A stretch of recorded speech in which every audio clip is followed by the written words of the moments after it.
Welcome to GameFace here on SIFTD Games at SIFTD.net. It's been a while, for sure. Definitely have missed you guys. It's been strange not communicating with the sifters as often as we usually do. I feel like there's been like a weird void in my life for the last couple weeks. Yeah, I haven't had any voids, really. It's been a busy couple of weeks. Yeah, so Matt's been on vacation since like right after E3. He got back last week. And so we couldn't do a show during that period, and we're still in the process of finding a new TriCaster operator. And so this is not obviously streamed live. This is pre-recorded, and we're going to get the episode out to you as quickly as possible. But I think it was kind of good for both of us maybe to get a little bit of a break after E3. As usual, E3 was pretty intense, and then it was all capped off by my car getting stolen. I think I needed a little bit of a breather there at the end of E3, but we're back, and we're ready to rock. Let's just jump straight into it. The first topic I want to discuss is SIFTD. So, dun dun dun dun dun. If you guys watched The Grind, I kind of hinted that there were some pretty big things coming for SIFTD. And you should watch The Grind. I don't know why you guys don't watch. They only watch. I think it's that MTV show where everybody's just dancing. Maybe they think it's like a dance party. But anyway, I mentioned it on The Grind. It came out last week to try to supplement the fact that we couldn't do GameFace. And I want to share those details with you right now. So the big news is, right before I came here to Matt's house to record this episode, I signed a lease for a new studio. So we have a new studio coming. You're probably asking why and how that happened. Well, why and how it happened is that I just yesterday paid off my student loans. After 20 plus years, I finally paid off my student loans. And before you ask, no, I'm not angry if everybody else gets their student loans forgiven. Yeah. Totally cool with that. Much like I'm not angry if it costs $20 to buy a Gateway computer from 1996 now. Right. Time marches on, and things improve. So the money that I was spending on my student loans, I have decided to that money I was already outlaying for the last 20 years. I decided I haven't missed it. So I'm just going to take that money that I was putting towards my student loans and put it towards a studio. Now, the truth is, we're going into the red again. So I'm going back to losing money. But we've kind of reached an inflection point with SIFTD where it's like crap or get off the pot. I need to figure out if this is going to work or not. And I just don't feel like we're going to be able to do that if we did not have a studio and our production values weren't a little bit better. So basically what I've done is I have invested a bunch of money in another year of SIFTD. So the lease is for a year. It ends basically right after next E3 ends. And if we get to that point and we're not seeing upward trajectory, upward momentum, then that's going to be it. So I've decided to make yet another sacrifice for SIFTD. Not only that, I'm also going to invest some money into the site. So we are talking to Brent right now about making some changes and updates to the website. Nothing drastic. We're not going to completely redesign the site. We're just looking for features and options that maybe you guys, now that you've used the site for a long time, would like to have. There is a thread in our forums right now asking you guys for suggestions. I honestly already have a list that's like this long. So I'd be surprised if any of you guys suggest something that I haven't already figured out, but there's strength in numbers. And so I'm asking you guys, if there's features or issues or other things you don't like about SIFTD.net, let us know. We're going to try to get as many changes made as possible. So I guess the best way I could describe it is I'm going for broke. And I hope that's not literal. I hope it's just figurative. But I just feel like if I'm going to take 5 years of my life, more than 5 years, but I'm going to dedicate 5 years of my life and money to something, I want to make sure I gave it every opportunity to succeed before I move on. And that's what this is. So the clock is ticking starting today. We have 1 year to try to get this site, our Patreon, our revenue, up to a place where we can actually grow. Reset the clock. Yeah. I mean, right now we're just treading water, and we have been treading water, which means that if money goes down, I lose money. If it goes up, then I'm like $50. Oh, you can't grow a business that way. We need extra revenue so we can hire people, and we can get people to do other stuff, and we can expand our content off there. We need money. So this is it. This is basically the mandate. We have 12 months to get SIFTD into a better place. If that doesn't happen, and I know I've said this before, and I know I don't want to be the guy that's crying wolf, but this is literally it. So we have 1 year. If by the end of E3 in 2020, and it should be great because all the consoles are going to be announced, if we can't make it happen with that stuff, it's just not going to happen. So I've invested money back into the site again. I've invested money back into our production values again. Our Patreon, and this is terrible timing, our Patreon is like an all-time low right now. It was really hard to sign my name on that, but I believe in it. I believe in our content. I believe in the website. So we've got 1 more year, folks. Let's try to make it happen. As far as how GameFace is going to work, we're doing this show right now. I'm going to try to get this out to you here tomorrow, because this has to be cut, by the way, because we're doing this offline. And then the idea is the week after next to have our first show in our new studio. The show next week would also be a pre-recorded episode, unless I somehow grow 4 extra arms and I can operate the TriCaster while I discuss games with Matt. Probably not going to happen. So anyway, that's the update. It's a huge update. It's a huge risk for me. I know it. You guys don't have to tell me that. I know it going into it. When I signed my name today, I knew what I was signing up for. So if it doesn't work out, it's not your fault. I'm not going to place blame on anyone or anything like that, but it's just reached a point where it's got to happen. So we've been on the couch long enough. We have, absolutely. Yeah, and it would just be good to be in a studio anyway. Yeah. I think you guys are going to be really excited about the new studio. GameFace is going to be changing, and I'm not going to tell you how it's going to change until you see that first episode, but be ready. It's going to be different. Everything's going to look different. It's going to sound different. I think you guys should be pretty excited for it, but we're going to suck helium the entire time. But that is about 2 weeks away, so the new studio show won't be for 2 weeks. I'm actually leaving town on Thursday morning to go to a wedding on the East Coast. The daughter of my sister, who passed away a couple years ago, is getting married, and she has no parents left. So I'm going back for her wedding. So I'll be out from Thursday until Monday, which means our next episode will probably be later in the week next week. And then after that, we'll be in the studio. So I just want to take this moment to thank everybody who's been along for this ride all along. You guys are freaking amazing. Without you guys, we wouldn't have made it this long. But really, for us to survive and thrive, we need new folks, and that's going to be the big goal for the next 12 months. And with that, let's get on with the show proper. We're going to kick things off with a game that at a certain point I wondered if it would ever even come out, but it has done that and then some, and that is Bloodstained Ritual of the Night, Iga's kickstarted spiritual successor to Castlevania. I have basically finished it. I'm still stuck on the last boss. I haven't fought him for a couple days, but I got stuck, and then I went back and farmed to try to level up to make the last battle easier, and I have not tried to battle again since I've done that. But I've basically finished the game. Matt, how much have you played so far? I'm like 3 bosses in. Oh, okay. I told you when you got here, because I haven't seen Shane since the last episode we did. Yeah, since our best of E3. Yeah, and like I said, yesterday I sat down to play some of the stuff that we're talking about today, and that's the first time I played anything in a week. Yeah. And then before that, I was up in San Francisco, and the only reason I played anything while I was there is because there's a PlayStation 4 in the guest room at my mom's house. Is that yours? Did you put that there? Yes, I put one there so I would have something to play when I was there. Smart. But it's not a Pro. It's very disappointing. You're slumming it. Yeah, remember we talked about the video game addiction thing. Yeah, I don't think I'm addicted. I don't think I'm addicted. Yeah. There's too much to do otherwise. Yeah. But I played a bit of most of the stuff we're talking about today. So I've played a little bit of Bloodstained, probably like an hour.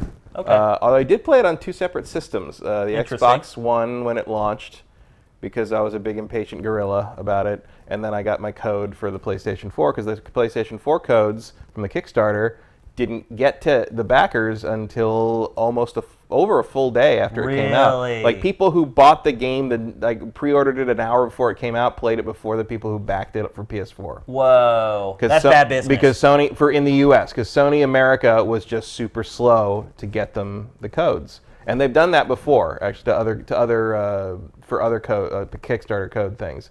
So that's purely Sony America. It's not EGA or any of the people who made the game doing it. People were like, "Oh, why didn't you submit earlier?" Like, they submitted everything at the same time, and Sony in Japan and Sony Europe got them the codes just fine. It's Sony America. Sony doesn't give a shit. But I did. So I was interested because in the very beginning level, like, you're on the boat. And it's in a rainstorm and stuff. On the PlayStation 4, there's a lot there, unless they've patched this in on the Xbox One. They have issued like 3 They've done a few patches, already. so I haven't seen it since then. But when I played it the night it came out on the Xbox One, there were no rain effects on the boat. It was just like it was moving, and there was a sound effects and rain in the background. But then you play it on the PS4, and it's just pouring rain on the boat. And, you can see rain running down the sides of the boat. And it's almost like distracting. And it was not there when I played the Xbox One version the night it launched. So I don't know if they fixed that since then, because there was a lot of weird patch. And the one patch like opened all the chests that you needed to open to progress. So like. If you played a save before version 1.02, I think it was, you couldn't finish the game. You had to start over because the patch opened all the unopened chests in the game, which meant you got nothing out of them, which included the essential items to upgrade your character. Yeah. So it's like Metroid. So you get abilities, and then you have to use that ability to open up a new section. Metroidvania. Which I've been very amused at some of the hot takes in the media saying, like, can we stop saying Metroidvania? It's like, no, Jeremy Parish coined that term 20 goddamn years ago, and you are too late. Yeah. It means what it means now. Yeah. You're done. Step down. If you want to fight like a stupid game terminology thing, go prevent people from calling them schlooters. Yeah. How about that? Make yourself useful. I don't know. I've been tangent, but I've been a little shocked by some of the. I must be slow. You can tell some are slowing down because some of the articles are like there was an article on Polygon about how the King Kong game Peter Jackson's that launched King Kong with the 360 was a secret masterpiece. I'm like, what are you he called it the most innovative game of that generation. No! You can tell there's nothing going on right now. The hot takes are. That is the video game equivalent of the color gray. Yeah. Like there was nothing of use in that game except it was the easiest 1,000 until that Avatar game showed up, and you could get the 1,000 points in like 5 seconds. That's the only thing I remember the game for. Yeah, people would get all the gamer points and achievements like that. Yeah. Blew my mind. I was like, wow. Yeah. I don't know, but you haven't played a ton of Bloodstained. I haven't played a ton. I played the opening section and like the first part where the first couple of sections I fought like the couple bosses, one of the big guys, one of the human guy, not human, but he's like he looks like Dante. Yeah, I don't know. I haven't quite pieced together who's the equivalent of which Castlevania character in this game yet, but like you can kind of see it's like, okay, that's the guy's Alucard and this guy is this guy. Yeah, it's like, but I'm real happy with it. I mean, I just it's not like I haven't played it because I don't want to play it. I haven't played it because I don't have time. Yeah. It's just I think it's great. I mean, I love those games. I love Iga's Castlevania games. That's why I backed this thing for like $125. Yeah. What did you get with that other than the game? I got a physical copy, digital copy, like an art book that's supposed to show up later, a bunch of DLC stuff. It's not, so it is a first. The physical copy actually came in a shipping box that actually has the game's logo on it. Oh, wow. Like the actual logo, which is, I guess, would be a bad thing if people knew what it was more than it's like, oh, that's a thing to mine. Steal. Yeah. But that was interesting. Nice touch. Yeah. But I love that kind of game. I miss them, and I know there's games like Hollow Knight and there's various iterations of it, but nothing's quite like the original made by the original. And that is what has struck me the most with this game. And honestly, it also, he's the godfather of that genre. And it also drives home. It's like, this is the first one of these on a console since Symphony of the Night. Yeah. He never got to make another console one. Yeah, I know. And that's crazy. He was just stuck on handhelds. Because you can see, like, this, even early on, I'm like, oh, this game has every idea that Konami ever shot down. Pretty much. That he ever wanted to put in these things. Visible equipment changes. Yep. A whole cooking system, like the upgrade systems are crazy and varied and deep, and every enemies can drop like this item, or they can drop food items, or they can drop crafting items, or they can drop obviously the crystals, the shards that give you the upgrades, and you can upgrade. You get multiple shards, and multiple shards of an ability makes the ability strong, but you can also consume the shards to upgrade the abilities in a different way, and then you have to I was like, oh yeah, you. It's insane.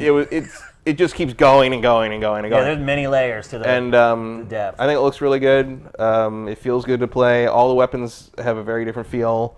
There are tons of different weapons. Many. Wait till you get towards the end of the game. Like the whip doesn't feel anything like Castlevania. I don't even use the whip. I used the whip when I got it to check it out, and I used it in like one boss fight, and I never used it again. I didn't like the whip very much. Yeah, really. You're right. It does this weird kind of like... It's too low. It goes lower than I expect it to usually. It doesn't do that like whack that goes straight out. Yeah. I've mostly been sticking to long swords and... That's what I use pretty much the whole game. Longswords and claymores are kind of my go-tos right now. Because and you'll probably end up using it through the whole game, because the other part of it too is that eventually weapons become available in the store to buy or to craft. Yeah. And the longswords... I've already crafted a couple of them, because like what I was finding was not good enough for what I wanted to do. But what you'll find eventually is that the longswords that they offer that you can craft and you can buy and you can actually afford and can craft with what they give you, they are the most dominant weapons in the game, and they feature huge jumps. So like you can get a longsword early in the game that's like 20 points higher than the other weapon. And then you use that, and then you get to the point where all the weapons have kind of caught up as far as level, and then there's another one that's like 20 or 30 levels higher than anything really else. Trying to reward you for playing with a crafting system, basically. Yeah, and it's also good, too, because they help you have some distance between enemies. Because you can't take many hits in this until before you die. So you really have to be cautious. Later on, not so much. I mean, I found it pretty easy so far. It is pretty easy. I said on the grind that it was probably the easiest Castlevania game I've ever played. I don't think it's easier than Portrait of Ruin. But Portrait of Ruin is a whole different beast in a lot of ways because of the character switching thing. Right. But I mean, I feel it feels great. You can tell it's by Iga. Tons of depth to the inventory and crafting and all that. I like that the big monster bosses don't. It's not fighting them doesn't feel like fighting the human bosses that first hunter guy you run into. Like I had to learn how to fight him. Like I had to learn how to kind of utilize the dodges and some things. And like I liked that it didn't feel like fighting one of the big monster guys. So creatures, I feel like they're very nimble. Yeah, because I feel like that's a thing that something that I like always kind of struggled with a bit, was like all the bosses were just like fighting a big thing that had a lot of hit points, and I felt like a fight with another human with a weapon like feels like a duel between two characters, whereas a fight with a giant monster feels like a totally different kind of boss fight, which is a really cool distinction to make in terms of the game design. So I like, I can't speak with tons of authoritativeness because I've only played like an hour and a half of the thing, but like it's really good first impression. Let's put it that way. The other thing that's cool about the human bosses is when you fight them, they will basically use all the stuff that became available to you up to that point. And so you may have got a shard with a new ability that you haven't tried, or maybe you looked at it and were like, oh, that doesn't seem like it would be all that effective. When you fight that boss, you can see what can be done with those. And I several times, like either I'd start using that in the boss fight, or as soon as the boss fight was over, I would equip that shard that was used against me in that fight because I could see what it could do. So yeah, the boss fights in this game are great. The one thing I will say, and this is just a personal gripe of mine, and not just with this game, but with a lot of games, is I hate games where you cannot tell how close the boss is to dying. It can be very frustrating because it's like when you can see that health bar, like when there's just like a couple pixels left, you have this gopher broke moment where you're like, he's almost dead. You know what? I'm not going to be conservative anymore. I'm just going to unload. And you can't do that in this game. You have to be very careful until that last little speck of health is gone. Yeah, I do tend to prefer health bars on bosses, or like make them flash or whatever. Yeah. But like not in this. Like this, that's a tradition. Like the tradition of the Igavania is like, I don't know how about, and like suddenly the screen freezes, you get that level up thing, and like, you get that feeling that coat comes over your whole body. Yeah. So like, and you're right. There are pros to that approach, but I think as you keep playing this, some of the bosses in this game are really hard. And you believe me, there's gonna be a couple points where you're like, damn it, like if I wish I knew how much was left. Like it's a little frustrating, but I actually love this game. Right now, it is my indie game of the year in a landslide. I love everything about it. It'd be very hard to top this one. Yeah, I mean, I now have almost 30 hours into this game. And it's, I think, a $39.99 game. So great value. There's a Game Plus that happens afterwards. When you finish the game, like there are dozens and dozens of weapons and stuff still to unlock to go back and play the Game Plus with. So there's motivation to go back and play more. The story is good, shockingly, and it's not really rote. Like it's not just a typical Castlevania plot. Yeah, there's a little bit of like feeling where it's like, okay, so this is the thing in Castlevania. you got to come up with another reason for someone to go into a magic castle and kill a very dapper man. And he does. And they do. They come up with it. It works. It's not great, but it's not terrible. Although when you think about it, you probably could have just used Dracula because he is public domain. Right. Yeah. But he's free to play, I guess. That's a good way to put it. But I think what strikes me the most about this is how you can play it however you want. So I hardly ever use range stuff, guns, anything like that. Yeah, there's a whole range. I just haven't even touched that. I'm not used to doing it. Yeah. And so I never touched it. And then I fought a boss where getting up close was like a huge mistake. And I went back and I started using like some of the projectile stuff, and I was like, oh my god, it's like wrecking, and like I was getting criticals like over and over. So I saved, went back to home base, and then I, like you were saying earlier, I pumped a bunch of shards into that ability, went back and fought him, and it was just wrecking shop. Like, you can play this however you want, and that's something I also appreciate about it, and it's also very well handled. There are some stuff that's unbalanced, like there's one shard that you get that is basically a shield that goes around you. Yeah, that one, everyone I know who's played it has been like, dude, the thing, it's God mode. It's called like Welcome Home or something like that, and you can keep leveling it up. So basically it's this circle of books that swirls around you, and not only do they protect you from incoming damage, it does damage on enemies. And as you upgrade it, more and more books join the force field around you. I mean, finally, that English major pays off. I actually beat a boss one time without using a weapon. Just jumping over him while the books were swirling around me and just criticaling him, like every time. Crick. You can play this game however you want. I love it. My expectations for this game were real low. After the delays and like the footage that had come out, it looked kind of janky, and it's great. Yep. I never doubted Iga. Man makes good stuff. You're right. It was a mistake probably to doubt him. But when you start getting mixed in with all the Kickstarter stuff, and we saw what happened with Inafune. Yeah, but Inafune was never a designer. Inafune was an executive. Yeah. Iga made this stuff. Right. I mean, you want to see a Kickstarter screw up, go watch more Star Citizen footage. Yeah. There's a new God, I can't remember, some Latvian guy on YouTube, and he usually does Elite Dangerous stuff, but his friend convinced him to come with him and play Star Citizen and it's a video, and it's just them trying to get in a spaceship, and for the first like 15 minutes of the video, it's just them running to the spaceship over and over. It's edited, so you're not sitting through all of it. Right. But they're still running into the problem where if you try to crawl down stairs, you die. And then they kept getting in the elevator. It lifts you into the ship, and they lift them up, and they both die. Like you just randomly die when you ride elevators into the ships. And then he finally got into the ship, and he gets into the gunner turret, and like the arms like wrap around the character's head, and like it's just complete nonsense. And like, you know, I know there's a whole contingent of just like, oh, lots of games take 7 or 8 years to make. Yeah, not many actually, and usually they look better than that after 7 or 8 years. Yeah. So I think Bloodstained is. Is it the gold standard for Kickstarter now? I think it may be. I mean, in terms of delivering, like, I want this experience of this classic game I loved again from the original maker. I would argue that no other Kickstarter game has delivered like this one has. Yeah.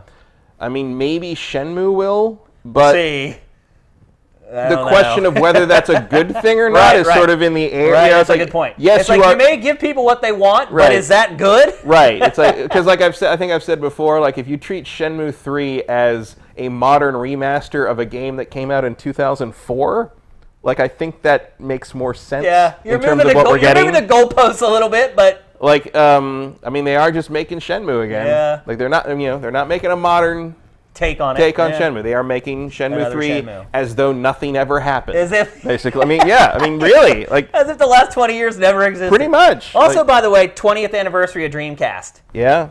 Pretty amazing. It's hard to believe it's been 20 years. I still remember every minute of the day I picked up that console. Yeah. Well, the whole day. I remember getting up, being so excited, going to Software Etc. in Philadelphia, hanging out with like 80 people in line. It seemed like it was going to be the biggest thing ever.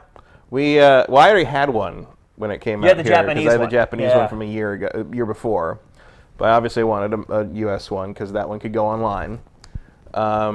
And I remember we would go down to a mall down in it was called Valco near San Jose, because they had an EB and a GameStop. There may have been a Software Etc. at the time, or a Babbage's, but they had 3 game stores. They had a Software Etc. or an EB.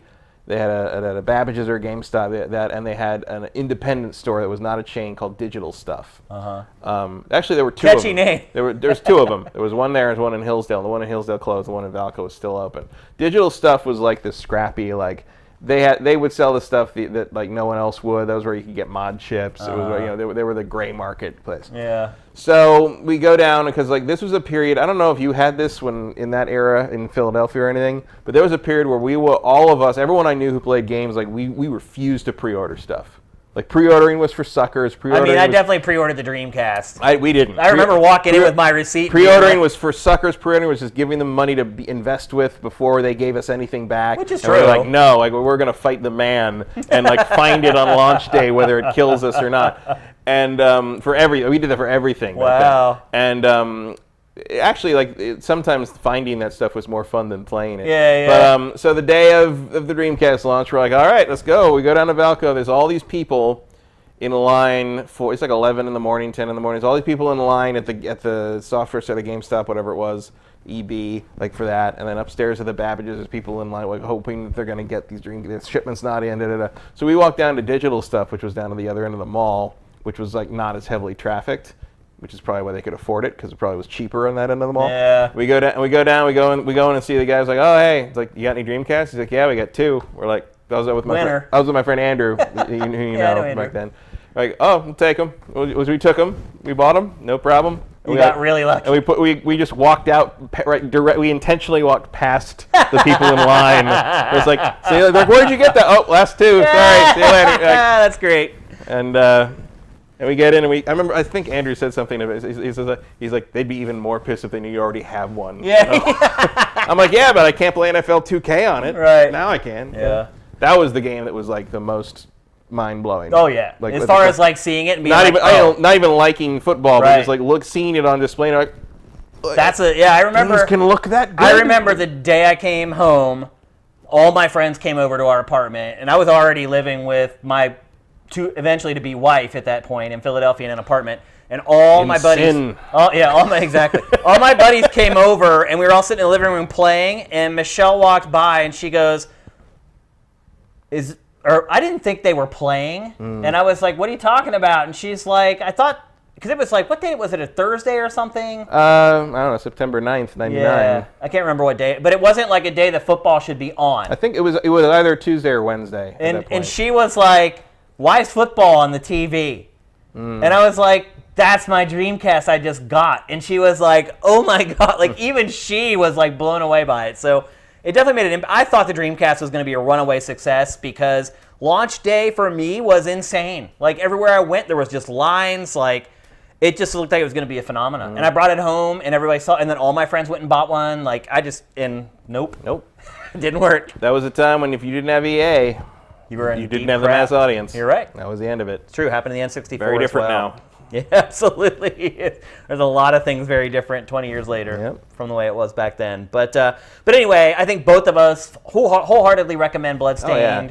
It's a budget title, but you're going to get literally like 30 hours out of it your first run. The only downside for me is it makes me sad to think like what Iga's work could have been if they'd let him make like PlayStation 2 games. Yeah. It's true. Instead of like forcing him to make stuff like Lament of Innocence and all that crap. Yeah. I know. I don't think those games are like Lament of Innocence and Curse of Darkness are not actually terrible. Not in the way that Castlevania 64 is, and Castlevania 64 is terrible. I don't care what this weird renaissance of people who were 10 when that game came out. It's like, oh, it's really good. No, it's terrible. It's fucking terrible. Yeah. Game was always terrible. It's still terrible. Yeah, did they re-release it too eventually? Like they put out. Well, they put out Legacy of Darkness. It was called Legacy of Darkness. It was a revamp, and you could play the werewolf guy. Right. They added that and stuff, which was marginally better, but it's still terrible. But that was also supposed to be in the original release. Yes. Yeah. It was mostly cut content. It was stuff they couldn't get done in time because that game was delayed over and over and over.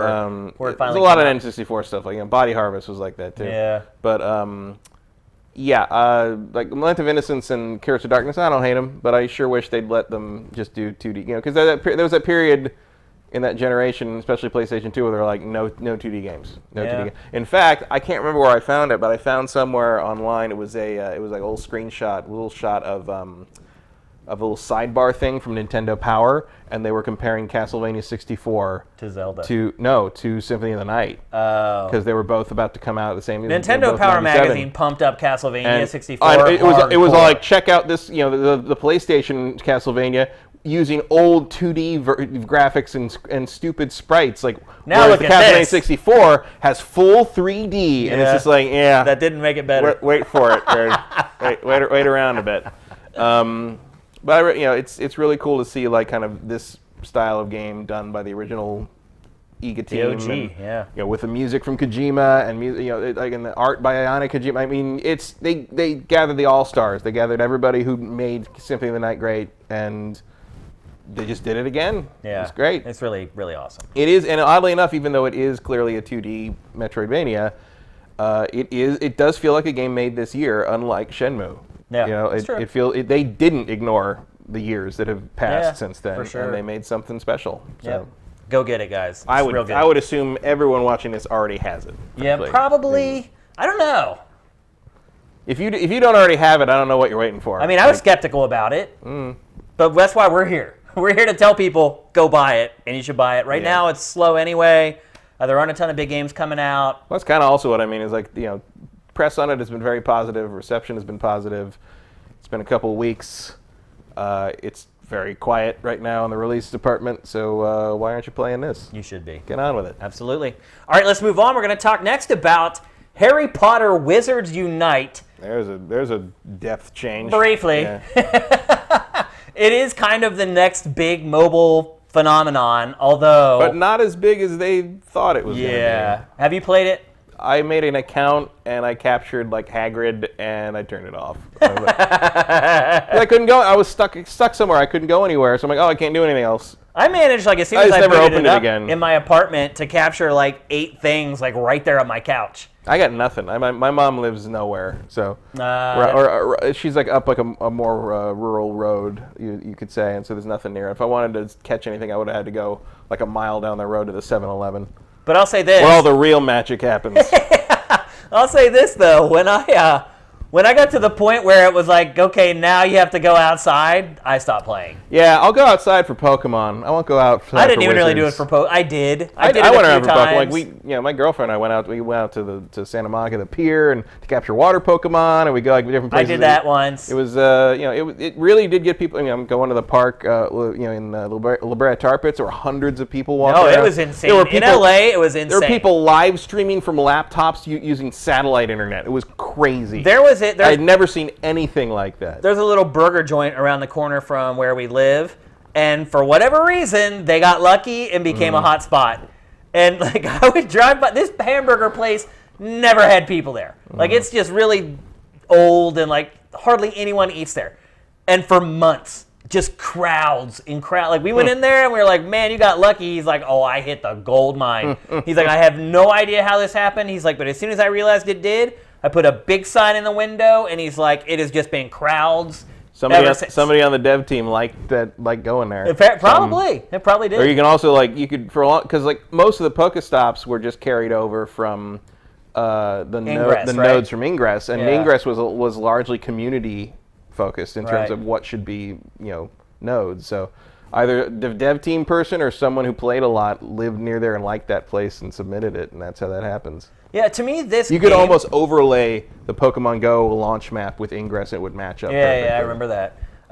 With this game, though, this is not happening. No. I have not seen anyone out looking for whatever crap is in Harry Potter. I haven't seen anyone talking about it. I don't know anyone. No one's asked me about it. I mean, the day it came out, the downloads were gigantic. Like, it did. Like, a lot of people have it on their devices, but it's just not. Yeah, I have it on mine.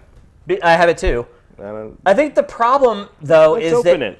Let's see what's in there. Pokemon was, like, custom built for that idea. Yeah, Pokemon was very collecting. obvious. Yeah. The catch line is, gotta catch them all. Until Sword and Shield, in which apparently it's got to catch some of them. Right. Maybe not all. Maybe not all eventually of them. all of them. Maybe eventually, but right now, just Just catch some A of them. select number. Just catch a few. A select Pokemon assortment. Yeah. So I think intrinsically... A taster's assortment. I think intrinsically Pokemon was a better choice for that design of a game than it is for Harry Potter. And, I mean, the truth is, if you really look at it, though, probably Harry Potter is a bigger franchise worldwide as far as, like, how many people are aware of it, how many people like it. I don't know about that. It's close, probably. It's up there, yeah.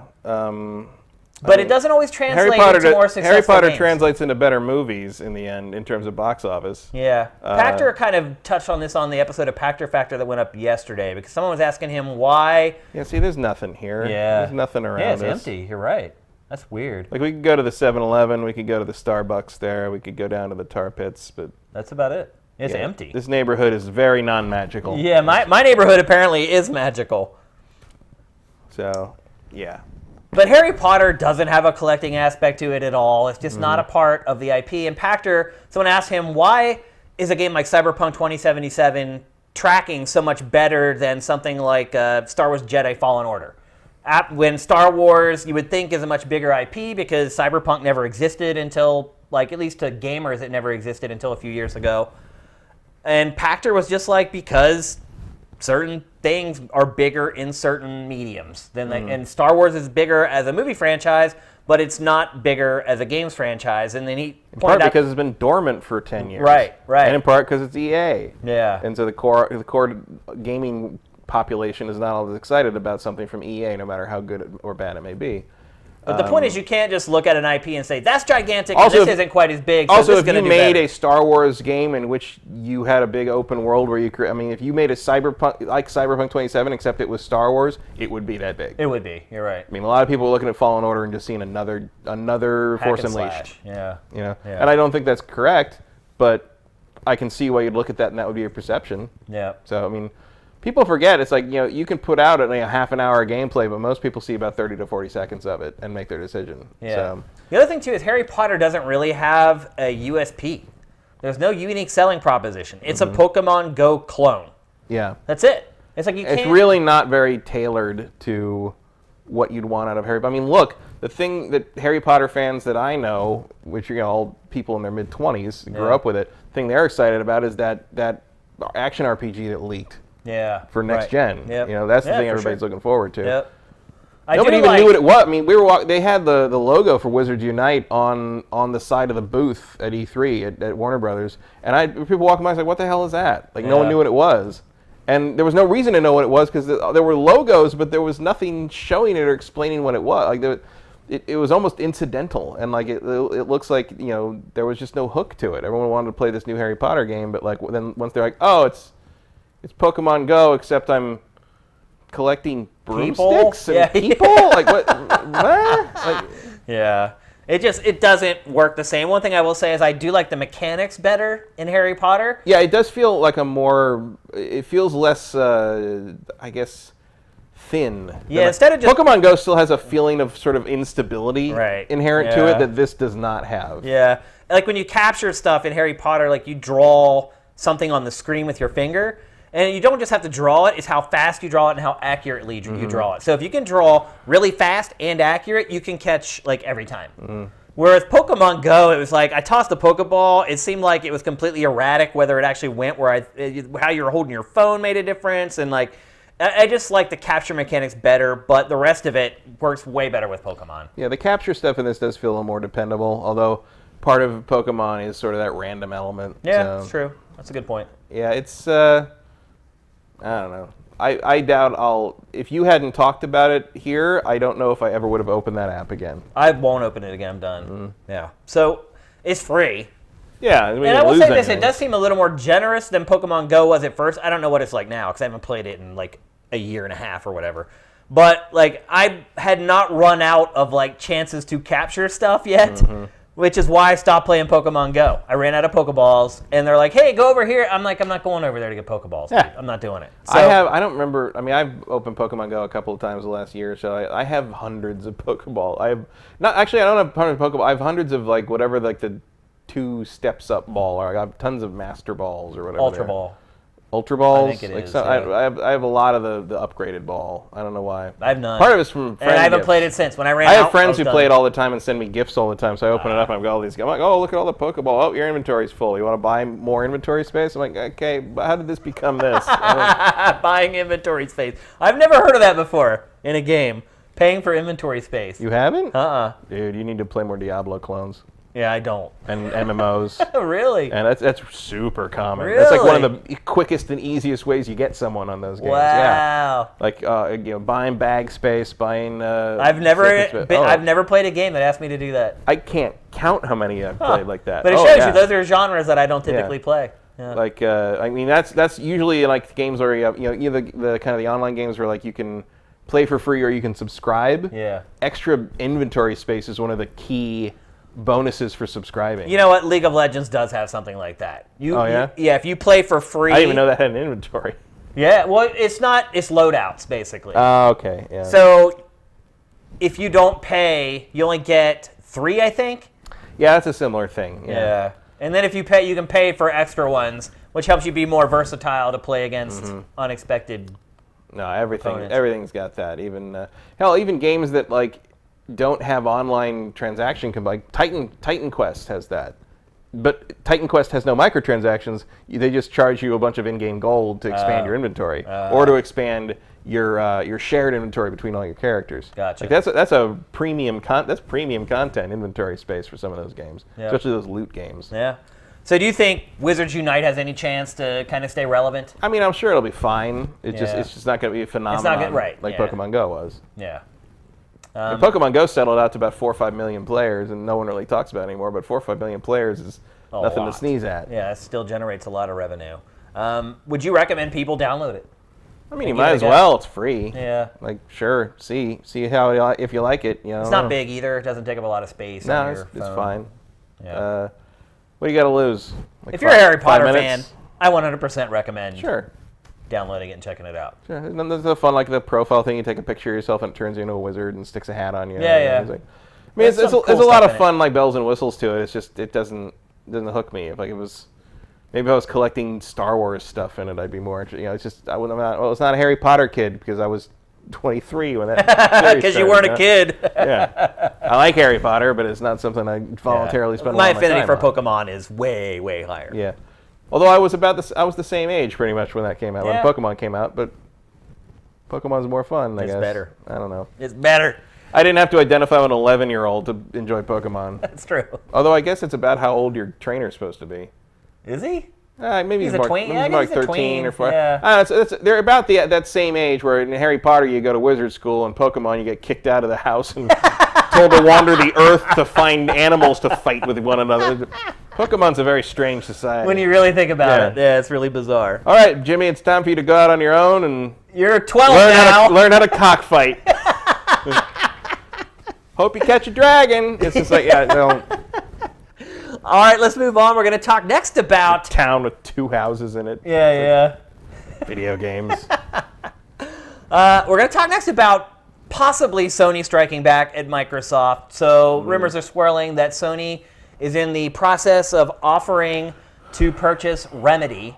Remedy is the studio behind Max Payne. It's the studio behind Alan Wake. That's the most significant. I mean, in a sense, they'd be stealing one of Microsoft's old buddies. Right. Because Alan Wake was an Xbox exclusive thing, yeah. But it ain't like they're using it. So. And what was the game that they just put out for Xbox One? The Quantum Break. Yeah. Which did not do well. Perform. No. And for good reason. It wasn't great. No, and now Control was coming out. It's a multi-platform game. I have that on Game Pass now. I should finally try that. What? Quantum Break. Oh, yeah. I've never played it. You maybe not want to do that. But anyway, so Remedy is a good developer. Its games are generally really polished, and you may or may not like the concept, but... Control looks a lot better than Quantum Break. It does, for sure. yeah. Well, Quantum Break had that weird, branching story path, FMV stuff in it. A lot of live-action stuff. The guy who played Iceman. Yeah. But it also kind of makes sense because Sony just lost Quantic Dream as an exclusive developer. We need something with Quant in it. Although I don't know if I would say lost. It might have been a case where Sony kicked Quantic Dream to the curb. But I mean, it might have been... Remedy would be a pretty decent replacement for Quantic Dream in the sense like, hey, we can get someone that can tell cinematic stories, but can actually make a video game. That was the point I was getting at. Yeah. Like, that's why Because Remedy's got gameplay chops, right. basically. Yeah, so it's like a good replacement for Quantic Dream. It makes almost too much sense.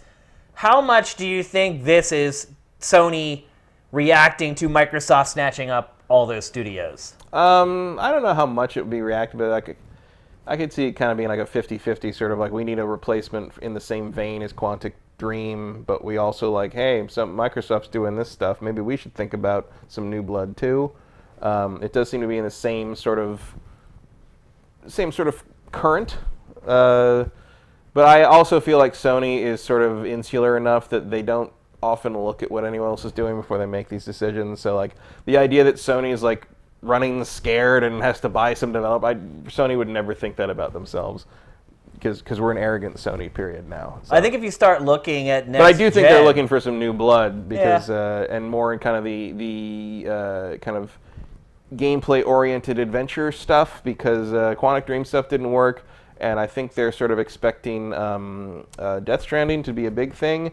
And I would definitely say that like Remedy could do something on par with Death Stranding in terms of sort of a very involved, weird world, cinematically based, story-driven, but also gameplay doesn't suck sort of thing. You know? Yeah. Like something people will remember when they see it. You know, say what you will about the quality of Remedy's games over the years, but you look at Max Payne, look at Alan Wake, look at Quantum Break. Look at Control, all extremely different aesthetics, all extremely different worlds, but there is sort of like a Remedy quality to them that's still a lot of them have innovative mechanics. Yeah. I mean, don't forget Bullet Time from Max Payne. Yeah. I mean, that was like a paradigm shift. They're the first game to do that. Yeah. Like they were the first. The whole game was driven by it. One game to look at the Matrix and be like, we can do that. Yeah. And they did it. And then with Control, you have the worlds that basically just break apart in real time. Fun fact, Max Payne 1 was the first game I ever played for capture at Tech TV. Wow. There you go. So that was one of the things that helped me get me in. If you start looking on down the line, though, at next gen, and Pachter brought up a good point. He was looking at all the studios that Microsoft purchased, and he said, if you think about it, like these new studios are probably going to give them about 3 games a year. Mm-hmm. So you put that on top of the stuff you're getting out of 343 and the Coalition and all these other studios that already owned. And Playground. And you're looking at 4 or 5 really good exclusives a year. And then you think about what Sony's doing right now. It's at like 2, 3 maybe? 2, 3, yeah. I mean, and they're really good, but they're disparate enough that like, and also like the thing is, Microsoft's variety of studios is going to cover holes in the schedule just by nature of how many people are working on all these different things. Right. Whereas if Sony has a delay on something, you leave a hole and you have nothing to plug it with. Like the Days Gone thing. When Days Gone slipped, you had nothing for like they had nothing for Q4. Yeah, basically like we went from Spider-Man in September to Days Gone in what was that? March? Yeah. Yeah, that was a gap. It's a big hole. Yep. And especially when you're talking about like that far down the line. And Sony's got the multi-platform support to kind of like fill that to some degree, but I think moving into the next generation, even Sony is aware that like you're going to need to be self-sufficient to a point because you don't. These third parties are fickle. Well, they'll go anywhere they can make money. Anywhere the money is, yeah. And like I mean, there's one. And I don't blame them. I mean, there's one thing at least I learned at E3 because I ran into a lot of people I know who their games are on Game Pass now. And I was curious about that, so I asked a bunch of them, you're at a party, everybody's drinking, it's a good time to ask people about business stuff because they might tell you things, And every one of them, I was like, so what's the Game Pass thing like? What do they do? What's the deal when they do? And every single one's like, they just gave us a lot of money. Yeah. There was reports coming out this week. They gave us a lot of money. Oh yeah, there were reports coming out this week where developers were like, this is how it should work. Well, of course it is. Yeah, give us a ton of money, and we just sit and we do nothing, here. And we make money for doing nothing. Of course, that's how you think it should work, but it's not. But especially Packer said it's not sustainable. Right, and especially some of the smaller games where like they're like, yeah, they gave us more money than we expected to make, basically. Yeah. Selling the game. Yeah. So, of course, you don't turn that down. Like of course not. You'd be crazy. Yeah. And if that is going to become sort of the new paradigm. Yeah, Sony's going to have to worry about what is in their schedule and what might drop out of their schedule, especially because that's how Sony got in the industry in the first place. Yep, that's true. That's how they basically bought all the exclusives away from Nintendo and Sega and made it a more attractive deal for everybody to be heavily involved with them. And you may have noticed it worked. It worked. It worked. For a long really, time. Really it well. It really paid off. Yeah. Little game called Final Fantasy VII. Yeah. And I mean, look, and ultimately the proof is in the pudding. If they weren't putting out good products, it wouldn't have worked. If they didn't have good hardware, if they didn't have the disc-based hardware that attracted the Square developers to make Final Fantasy VII there instead of the N64, that would have been a thing. They had the Trojan horse. But you read that article from a couple of years ago where they interviewed the Final Fantasy VII dev team, and they are strikingly honest about the run-up between Nintendo and them, and how Sony kind of wooed the project away and all that, and how Nintendo didn't talk to them for 4 years, and it's crazy. And that stuff happens all the time behind the scenes, and it looks like with this new Game Pass streaming service thing, you are more involved in that than ever. Yep. It's practically a renaissance, and the war on that is heating up. They just announced there was a Variety article today that Warner Brothers is pulling Friends off of Netflix in 2020, and it's going to go on their streaming service with HBO Max. And I mean, the Netflix era is over. We are in the wilderness years of streaming services now. Everything's going to be disparate, and you're going to have to. It's going to start. If you want to see everything you want to see, you're going to have to start paying almost as much as you paid for cable. Your cable. It's all come full circle again. It's really crazy. I mean, and now look, EA is putting its service on PlayStation 4. Yep. I mean, where does it end? When it comes full circle again, and consumers are like, wait a minute, I'm paying more now than I did before. Yeah, it ends when our wallets are empty. Pretty much. That's a good way to put it. But I think we both agree, Sony buying Remedy, a good decision for both parties. Yeah, I think it's. I think anyone buying Remedy is a good decision. But Sony definitely. I'm not saying they're like Quantic Dream, but I see how it could fill that void. Quantic Dream no longer being part of the stable. I can see why you'd see that as maybe a slightly Remedy-shaped hole. Yeah. How about that? Are you surprised Microsoft didn't buy Remedy instead of like bit. Double Fine or one of the other studios it bought? I mean, maybe a little bit, but like, I don't know. Like, I don't know why you would not buy. But again, it's like if they really were all that thrilled by Remedy, we'd probably have a third Alan Wake game. That's true. Yeah. I think the truth of the matter is that Remedy's games haven't sold very well. It could be a second Alan Wake game, right? It was in development and then put on hold and. Because what's the American Wasteland was. They also just bought back the rights to Alan Wake, which makes me believe their next game is going to be Alan Wake 2. I mean, I'd be down for that. Yeah, absolutely. I like Alan Wake. Underrated game, for sure. But, so I feel like if Microsoft was that interested enough to buy them, we would have been seeing more output from them. And yes, they did. If you're Remedy, are you pissed that they didn't buy you? No.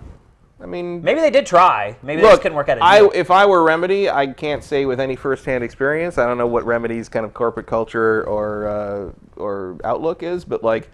I would think if I were Remedy and I'm joining the stable, the team, the company that got games like God of War and Spider-Man made, I'd be like, this is very good for us. Yep, for sure. Especially because they already make games that kind of are along those lines in terms of production value and cinematic. Sony's already proven it's patient. It'll let you finish your game they'll release it when it's done, not whenever it's half-baked. Yeah. And I think every studio likes that. So even when it's not like a big crazy franchise that everybody cares about, like Days Gone. Right. Days Gone had.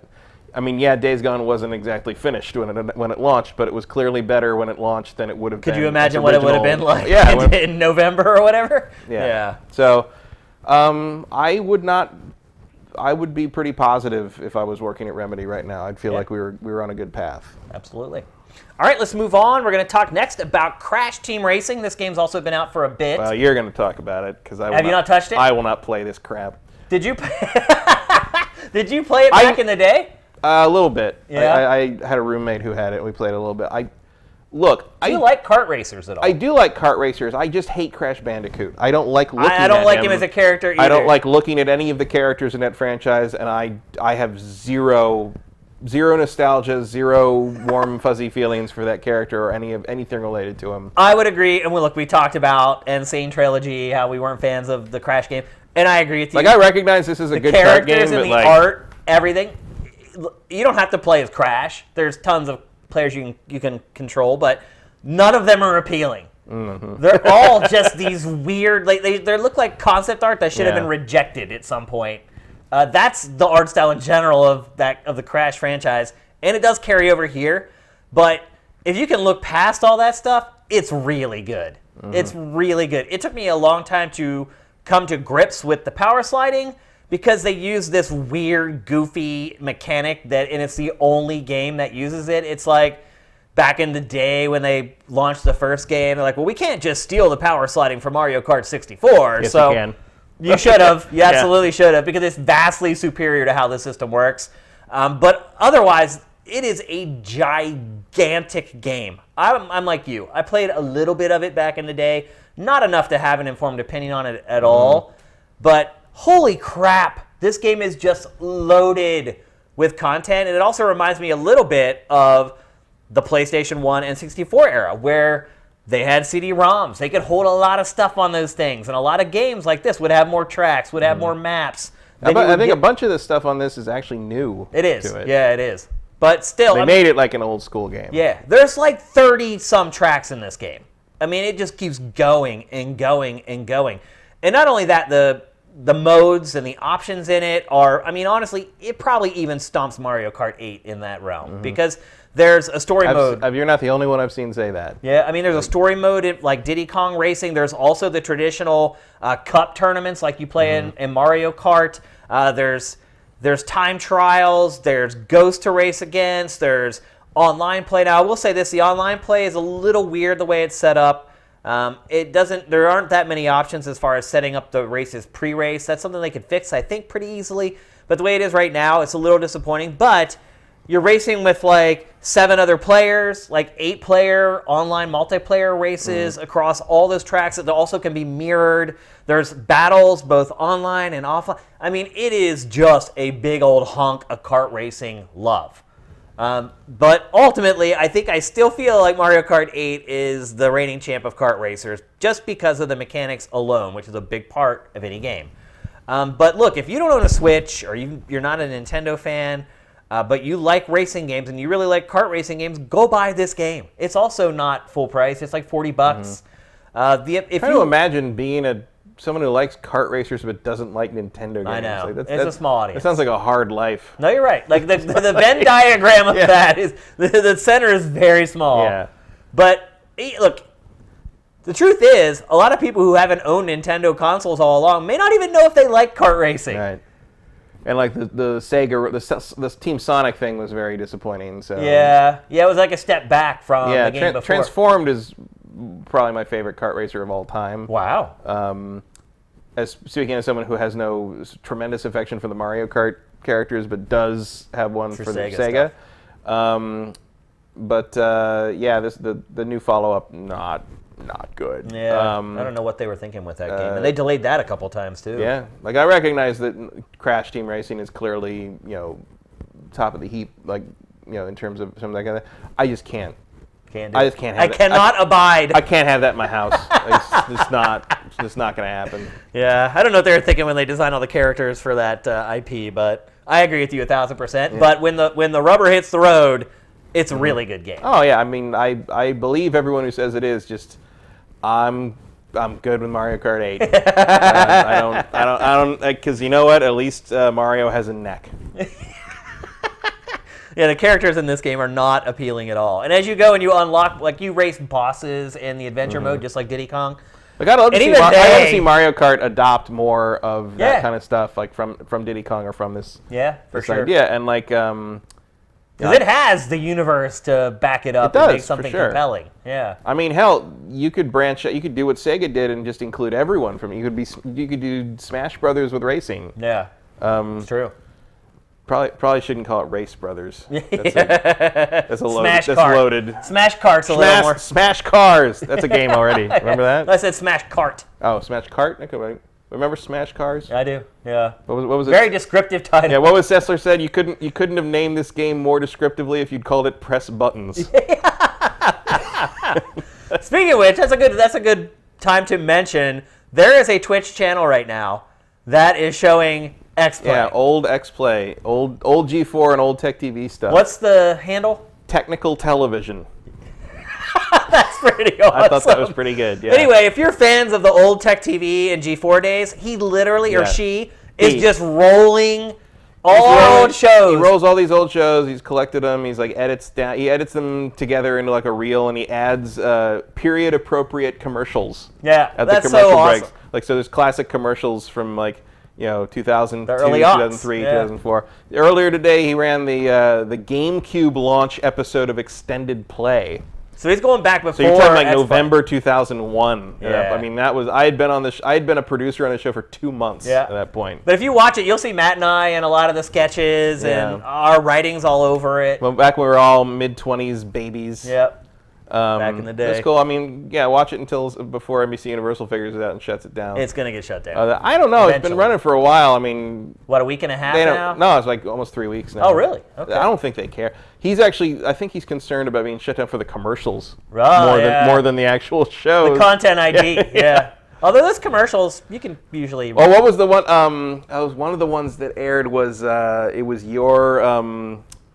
Wakeboarding Unleashed one where you did extreme tricycling. But during the extreme tricycling and all that, in extreme walking, you did walking unlimited or whatever. Yeah. You used the song from the Panama, Van Halen's Panama from the game. Yeah. And he's like, that's gonna get us shut down. Yeah. My segment. It didn't get us shut down at Tech TV. We ran that shit and nothing ever happened. Well, what was somebody was asking about the opening, like the Open from San Francisco era, and I'm like, they're like, how come it changed when? This wasn't on that chat, but someone asked me before in a separate thing, like why did they change the intro when you moved to LA? And I'm like, well, primarily I think it was because G4's legal department figured out that every single element of that opening was copyrighted material from some game that had been lifted. Because Tech TV's legal department did not give a fuck. No. Like, they did not care. Yep. Like, we just threw the Duel of the Fates from Phantom Menace. They did talk to me about using Panama, though. I remember that conversation. Yeah.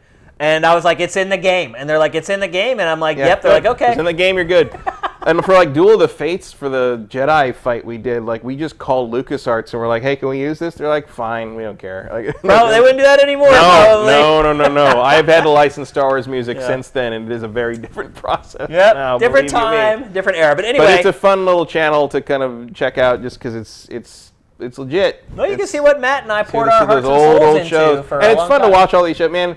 We reviewed some obscure shit. We had to. Like, because I had to fill the show with, and it got to the point where you're like, oh, we have this PSP game. Yeah. Like, that's really how it got. Well, the thing that always strikes me is the obscure PC strategy games. Yeah. Like, there's all these, like, weird, like, RTSs that I haven't thought about probably since we cut those segments. And, like, we had to fill the show. And there's a lot of old, he has a lot of the old E3 2003, 2004 shows. And I've tried to explain to them that, like, in the chat, that, like, yeah, so we shot all these there, and then we'd send the tapes up, and we'd fly back, and it would air a week later. Yeah. Like E3 coverage was a week later, and that was considered fast. Oh yeah, like lightning. And you watch the E3 shows and watch the lower thirds and all the CGs. There's typos all through them because we made them so quickly. There's, I think, Vitua Racing at one point, Baldur's Gate with a U randomly in there. Yeah. Oh, and one of them, I think one of the E3 2004, the best of show, it starts with like the E3 like special graphics package, and the side of the panel of the clamp frame, it's just HTML code that wasn't like somebody left a bracket out or something. The side of the graphics package is just text. It's just like all this like weird code. It's when your series producer is out to lunch. Pretty much. When you've all been working for 6 days straight, and then you fly home and work through the weekend, and you have to deliver it by Monday afternoon. But we were the only ones who were providing video coverage from E3. Vic Lucas was at Electro Playground, but he didn't have turnaround that fast, and he would do. He had to go back to Canada. Yeah, and he would do one show because they aired once a week, and we did 3 shows a week, so we had more. Yep. Time. Now everything's just instantaneous. Hell, we even put Morgan and Adam in tuxes and an evening gown for the best of thing that one year, and you see them like walking through the show floor doing the raps, and everyone's looking at like, what the hell are they doing? Yeah, those were different days. But anyway, check it out. What is it again? Technical Television? Technical Television. It's great. Not Tech TV. Yep. Technical Television. Yep, you can see what Matt and I poured our hearts and souls into for a long, long time. And have a nice like kind of trip down game memory road. There's some there's value in those episodes stuff in there. Still. There's some stuff you haven't thought about in a while. Absolutely. All right, let's move on. We're going to talk next. And if you're really good, you can listen to the scripts and try to figure out which one of us wrote which one. Yeah. Or what? I think I wrote every Star Wars review for like 10 years. Yeah. So watch the Star Wars reviews and see if you can pick up the jokes that I still use on this show that I used to use in scripts back then. Because I haven't come up with any new material since about '99, if we're actually being honest. All right, let's move on. We're going to talk next about Samurai Shodown, an old fighting franchise that has been revived. Yep. Traditionally a 2D fighting franchise, although almost all the recent ones have been polygonal visuals. People may not realize this franchise has actually kind of been going all along. Oh, yeah. Samurai Shodown 1 was what, 92, 93? That sounds about right. Because I used to play it in the arcade I worked at in high school with my boss, who was terrible at it, but he would pick Haomaru, because Haomaru's thing is he's got a couple of those hard slashes that can take half your life off. Right, one slash. And he would, every once in a while, just through luck, he would beat me, and then he'd turn to the whole rest of the store and scream, "By the mighty gods of thunder, I have prevailed." And everyone's like, "Oh, you lost to Larry again." Yeah. And old arcade culture was great. It was, absolutely. So this one is, it's polygonal, but it's a 2D game. It's a 2D fighter. Oddly enough, there's kind of 3D elements in it, right? Like sidestepping. You can sidestep. I mean, that's always been that goes back to King of Fighters goes back to Fatal Fury. Yeah. But with the multiple planes of fighting. Oddly enough, like the bonus costumes for several of the characters are bad 3D models of them from like the older games. Really? Yeah, like Haomaru, I have it's a DLC, and I think Nakaruru both have. Their costume is a polygonal model from like Samurai Shodown 5, which like it looks awful. I mean, I guess it looks like ironically awful. But I'm like, you want to give me like 2D versions of the old guys, sure, but like this. Yeah, the characters look a lot different than they did in the tradition. A lot of people, when they think of Samurai Shodown, they have very specific images of the characters in their mind of what they're supposed to look like, and I feel like a lot of the characters in this one do not kind of ring true with that. Oh no, I don't agree with that at all. Really? I think they all look very recognizable to me. Maybe it's the art style that they're using. The art style's a little different. I mean, the art style is pretty in line with Samurai Shodown 3, I would say. It's Samurai Shodown got busier visually as you went through the 2D editions. Samurai Shodown 3 was like everybody just had like scarves and robes and ribbons everywhere.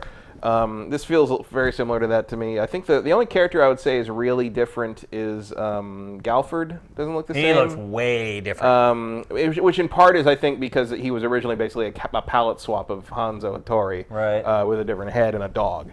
So I think he is still pretty similar to Hanzo, but I think they are trying to differentiate him a little bit. Charlotte is interesting in that Charlotte has always been kind of a full armor character who was sort of like, and now she's a fencer. Yeah, she still is, but she's showing a lot of leg, which is unusual surprise, for the character. Surprise. And everyone else I think is pretty true to what they always looked like. There's a couple classics missing, which I think will probably be in DLC as we move forward. A couple of new characters. A guy who uses like 8 swords at once or something. I haven't messed with him very much. And there's actually, what's his name? The Kabuki guy. Oh yeah, what is his name? Kenshiro, I think. Yeah, that guy always used to freak me out. He looks very different. He's a very, very big change. That's probably a good change. Yeah, I mean, because he was more of an E Honda sort of character. He was originally. like creepy. He's still creepy. He's still real creepy. He's hopping around on one foot and doing all crazy. No, I think visually it nails it pretty well. What about the fighting? What is it like? So the fighting is very different. It's not a direct descendant of Samurai Shodown in terms of, because Samurai Shodown was basically, traditionally was a standard 2D fighting game in the SNK mold that had the added interest of the weaponry. So the bladed weapons basically let you do some really major damage. So it was kind of a seesaw battle in a way that, like, oh my God, you got really hurt, but if you can get the right move in, you can hurt them really hard back. I mean, the fortunes could turn on a dime, basically. Yeah. Now that is still true of this game, but the interesting thing they've done with it is it's a very reactive game. It's not really like anything else that I've played this gen in the fighting game realm. It is much more about observing your opponent, figuring out what they're going to do, and reacting to them in a way that other fighting games just aren't. Like, yeah, it's not like this insane, like ding ding ding ding ding ding, where both characters are bouncing all over the screen. There's a lot of staring. Yeah, it's very thoughtful.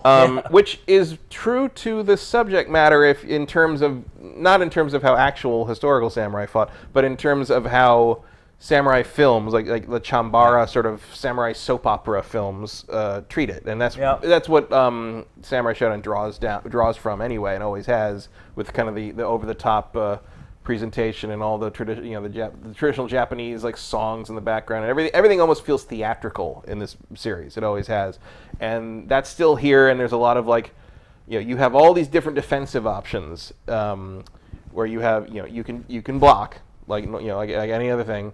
But you can also just defense, which means blocking the instant the thing hits you, and that gives you a better opening. It gives you a blue flash, and like they fly back. You have a bigger opening for recovery to punish them. You can hit 2 buttons together and dodge 1 hit. So you just is that the side step? That's where you kind of back into the background a little bit, and it just goes past you. Right. And doing that gives you an advantage if you pull that out at the right timing. You can deflect. You can do a counter deflect where you do like a fireball motion forward and hit 2 buttons together. And if you do it right as they hit you, with a right level sword attack, you deflect them again, and you get a huge opening for that. You have you can also put your sword down.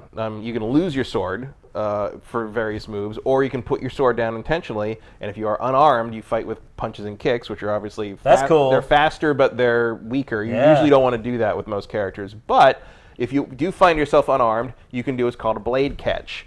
If you time it right, when your opponent throws a sword hit at you, you catch their blade, you get a little cinematic sequence, and you disarm them, and you throw the blade across the arena, and they have to go get it, and then that gives you, since you're unarmed as well, now you're on even terms. Who can Can you pick up their weapon and use it? No, you can't. You can only pick up your own. Okay. But if you can time that right and throw their blade away and pick your blade up, you have a tremendous advantage. So the defensive mind games are as complex as the offensive ones, which is unusual in a modern fighting game, in my opinion. Just to concentrate that much on defense in general is out of step. Because the damage is so high. That's the thing, is like there's not huge combos. It's like the Dark Souls of fighting sort games. of. There's not huge combos in this game. Like I think the highest combo I've ever seen is like 6. Wow. And that's mostly character based. Like Genshiro is that his name?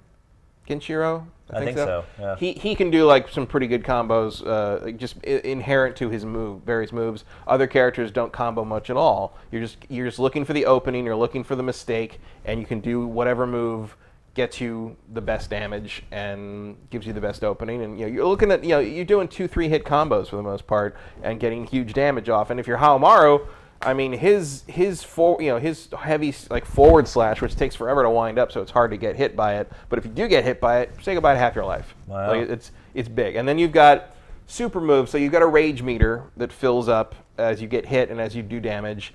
And once that fills up, it changes sort of the damage that's done. And I'm not actually fully versed on what that is yet, but you can hit all 4 buttons and activate like a rage mode, which gives you a bunch of bonuses. And while you're in that rage mode, you can do a special move, super special move. I think it's a super special move, or it's the blade flip move. I can't remember which one, the terminology, but basically it's a super move that everybody has the same. And you sort of flash. You've probably seen it in the trailers. You flash past them, everything kind of goes black and white, and they go and fall down, and it does like that much damage. It's huge. It's like 70% damage or something. You can do that once per match. Okay. And whether you hit it or not, whether you hit with it or not, your rage meter goes away for the rest of the match. Oh, interesting. So it's a huge risk reward on that one. And you can do that anytime. Like you can do that in the first round, and you don't have a rage meter for the rest of the match if you want to. But you've won a round, probably. But you did get you a round probably if you landed it. And then you've got the other move. I think it's the blade flip move. Can be done outside of it. It's a more complex input. But it's it's a character per character move. Like there's a little cinematic super move thing with it, and you disarm them at the end of it. Okay. So that's a huge one too.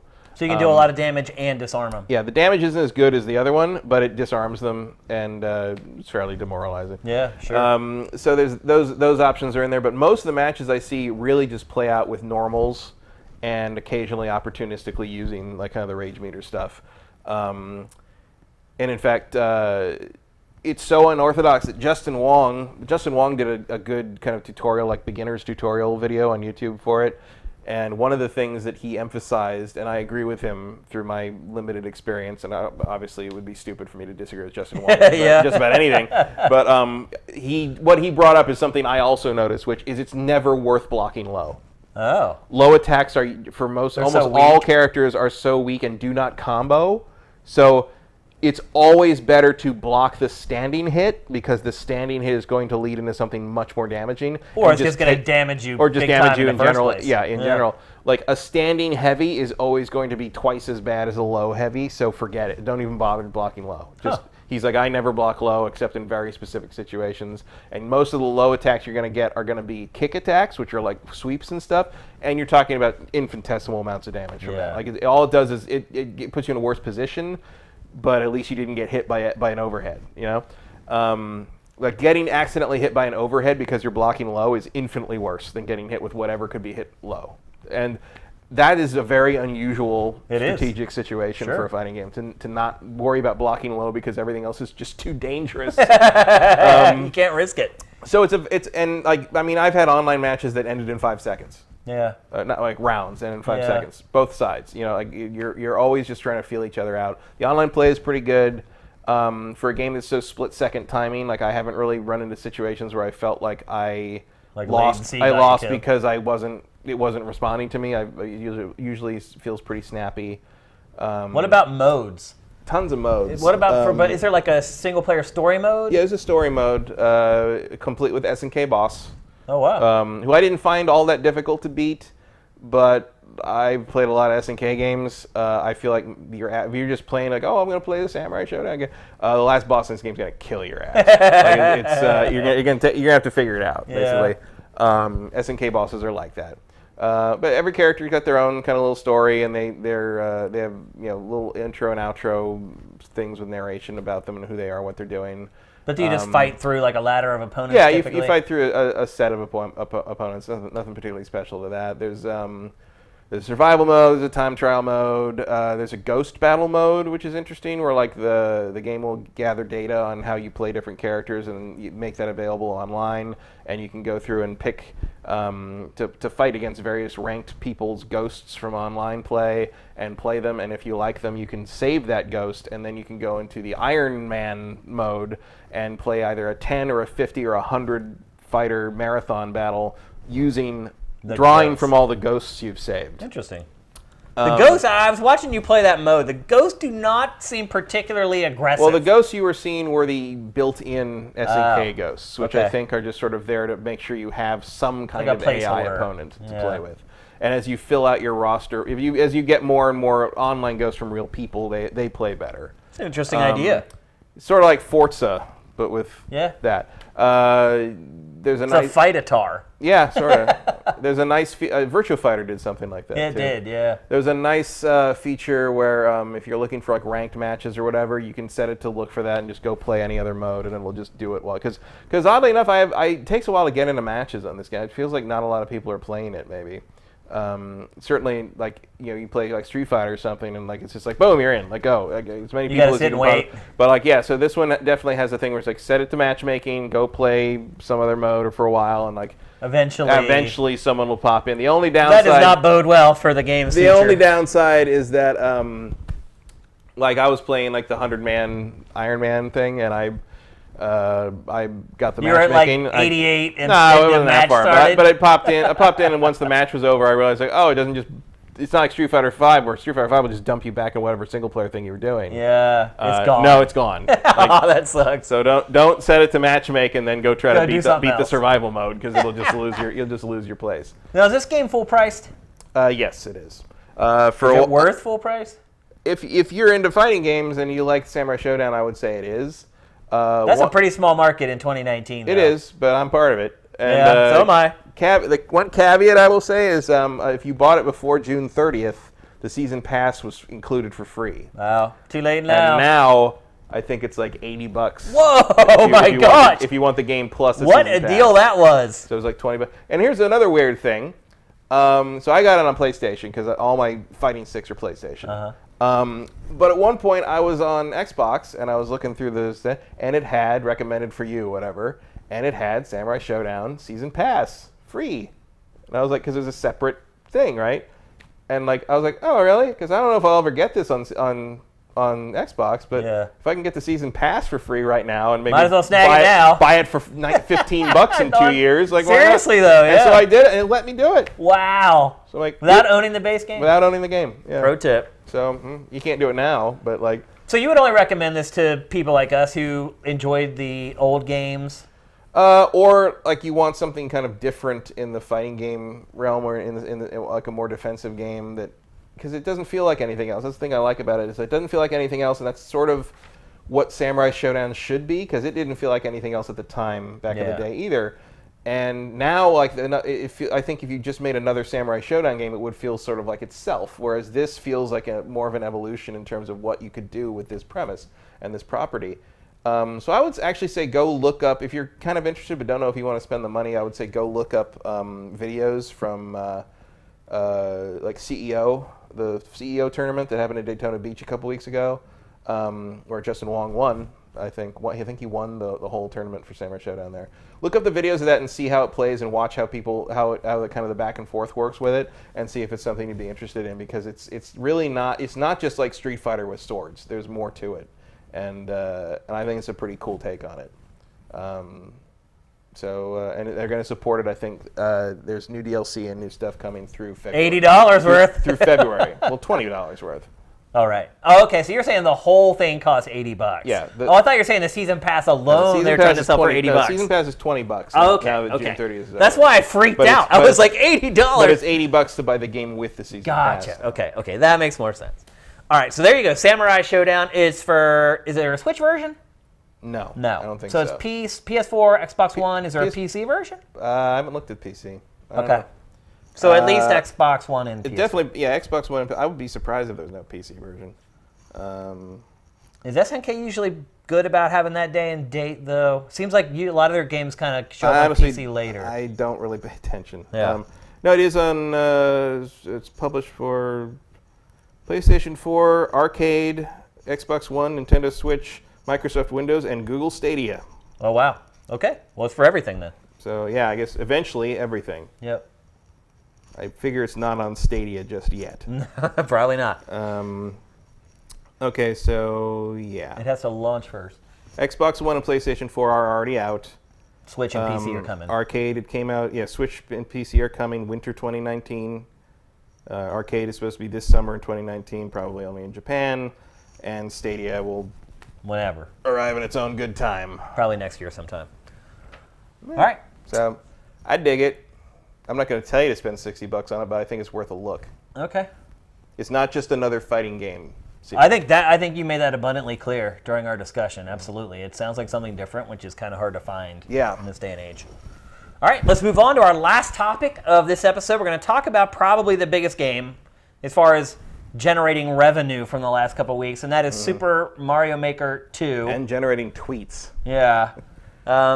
A lot of arguing over which levels or what level or this level is this level, what's good level or bad level, plagiarized level. Oh, really? There's been a few, like, it's like, this is just like this level. Yeah, it's a Mario level. This is, some people can have the same ideas. It's not like... it's not like they're stealing from each other. And even if they are... Who cares? Who cares? It really doesn't matter. Yeah. I think there are some people, though, that get these games and think that I can make a level and I can, like, make something out of myself based upon the levels that I'm making in this game. You think that's misguided? Well, as Morgan Freeman once said, good luck. Yeah, maybe not take it so seriously. Have you played this at all? Yeah, I played a little bit of it. What are your initial impressions, first blush? It's fun. It's Mario. Story mode's weird. It sucks. I think it sucks. Well, it feels like a mobile game. It does. It's like you're just grinding for coins to rebuild a castle. Yeah, it's so weird to play the levels. Like, it wouldn't hurt any of you fuckers to go out and do some jobs either. Yeah. You know, like it changes how you play the levels. I didn't knock it over. You're the one who left a freaking reset rocket laying around. Like I hate that the gold coins drive everything in that mode because it makes you play the levels differently. That's true. Yeah. I mean, you're just looking to try to get as many coins as possible, and anything else doesn't really matter. Mm-hmm. Yeah. And then, so for those of you who don't know, or maybe you didn't watch The Grind. Basically, how the story. How dare you? Yeah, how dare you? The way the story mode works is Matt kind of laid it out. Like you're rebuilding Peach's castle piece by piece, and each piece of the castle requires X number of gold coins. Then once you do that, it requires you to go do X number of levels before the It really is like a mobile game. It is, yeah. Like, it's like a squirrel wheel. Kind of annoyed me. Yeah, I don't like the story mode at all, to be honest with you. But I don't think most people are buying this to play a story No, I think most people are buying just sort of either to make levels or to just jump in and just play online levels forever. Did you build a level at all? No. I don't have the brain for that, really. I built one, and I'll never build another. I mean, seriously. Like, it took a long... Look, these tools are about as intuitive as they could be to make a Mario game. And the way the options work and the way the control... It's all about as good as it can be. It's still way too much time and investment for... What I'm going to do with this game, I'm going to go to the online thing. I'm going to go pick that, 100-level course or 10-level course or whatever option where it just loads up things and lets you play it. And I'm just going to do... That's what I'm going to do. Yeah. That's what that game's for me. And look, this isn't unique to Super Mario Maker 2. It was the same issue with Super Mario Maker 1. But how do you feel about the user-created levels? I mean, there's good ones, there's bad ones. Do you think that the sorting options are good enough to make sure you're not consuming crap? They're better than they were in the first game. Yeah, I mean, I haven't really played much that I thought was really bad. I just don't. Really? I don't care about. I played a lot that were really bad. I haven't played too much. I maybe spent an hour on this game. Oh, okay. Yeah, it's not has not been something I focused on. I didn't have my Switch with me, so. Oddly, I had a PlayStation 4, but I did not have my Switch. Yeah. But it was, it's fine. It's fine. I mean, that is fine. I hate when we describe games that way, but this is one of those games that's fine. I mean, and when we say fine, it means it's pretty much exactly what you expected it to be. Yeah. I mean, it's I can't imagine anyone who's getting this game doesn't already know what they expect it to be, and it is definitely that. Yeah. So. It's weird. And look, it's like, now it's on the Switch. Like, you don't have to use your Wii U for this anymore. Yeah. I mean, that's the real advantage. Yeah, I mean, the level sorting is better than it was. It's still lacking because you can't really sort by style or type. Yeah, it is. It was kind of hard when I first loaded the browser up to sort of figure out, I just want to play a Mario level. And right. It's like, well, is this what is this? This is this is one of those ones where you move forward and it carries you through half. Yeah, or this is one of these goofy ones where it's not really about platforming, it's about finding a hidden key somewhere that unlocks this door and then warping through 80 other doors to get to this one room. Or it's like there's a pathway through this level, but it's a to the pixel button press and good luck finding it. Or the person who created this managed to finish it once, which is all you have to do. Meaning I could sit here and try it a billion times and never finish it. Like I feel like I waste my time a lot in this game. And sometimes you play a level that's really great, and then you get to the end and there's some goofy thing like right at the end. It's like, and basically the user is like, no, I don't want you to finish this. It's like, you made it all the way through. You've made it through 2 checkpoints. This is basically the last step. But nope, there's this thing I'm going to throw in here that there's no hint that it's going to be there. You have nothing to build upon to know that you should do it. You're just not going to finish this level. And I think that's really my biggest issue with these games in general is there's no building of concepts as a player. There's no building your database of knowledge on how the game works if you haven't been doing it for the last 30 years. And I do not have an encyclopedic knowledge of 2D Mario games. So I do not know what a lot of the blocks do, what the behaviors are, what the death conditions are for a lot of stuff. So I'll be playing a user level and I'll be like, oh, I'm on this rising platform and there's a platform above me. I think I'll just go, oh, no, that kills me.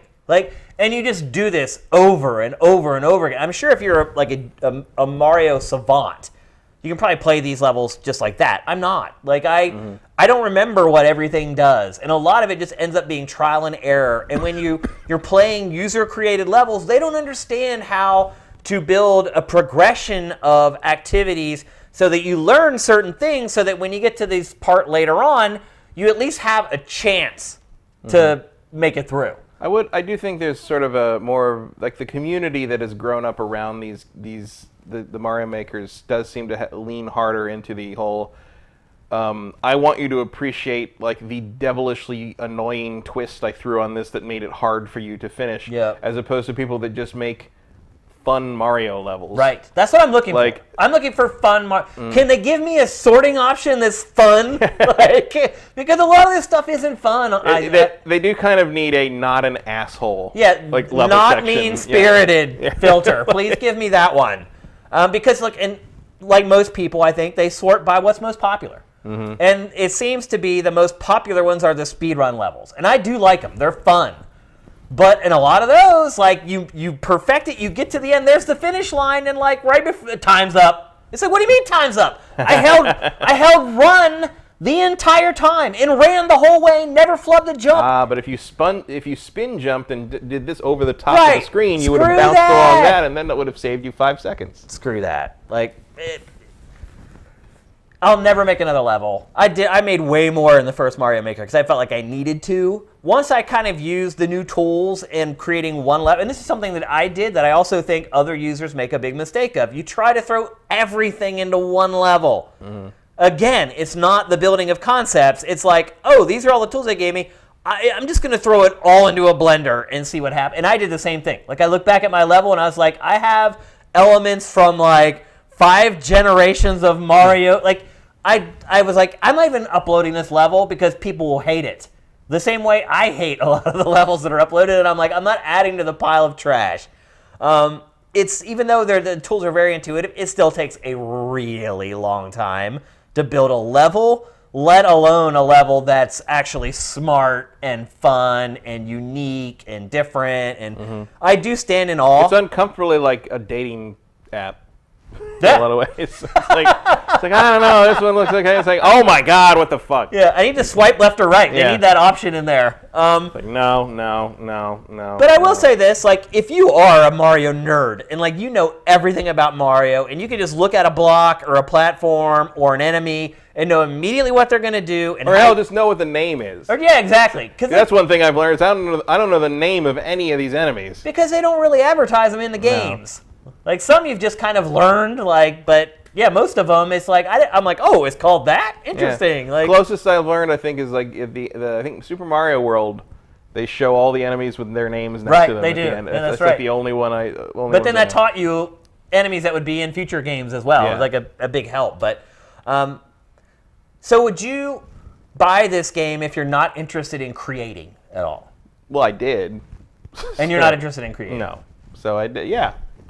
I probably wouldn't if Mario Maker 1 was available on the Switch. Yeah, which is never going to happen now. No, obviously. And there's no need for it. So, but I think having this game in some form on every Nintendo platform going forward is kind of a given. Yeah, so it's just going to happen. I'm fine with it. Do you think they'll release another one for Switch, or do you think that they'll just add DLC? Like, here's new parts. I think they'll just add to it. Yeah.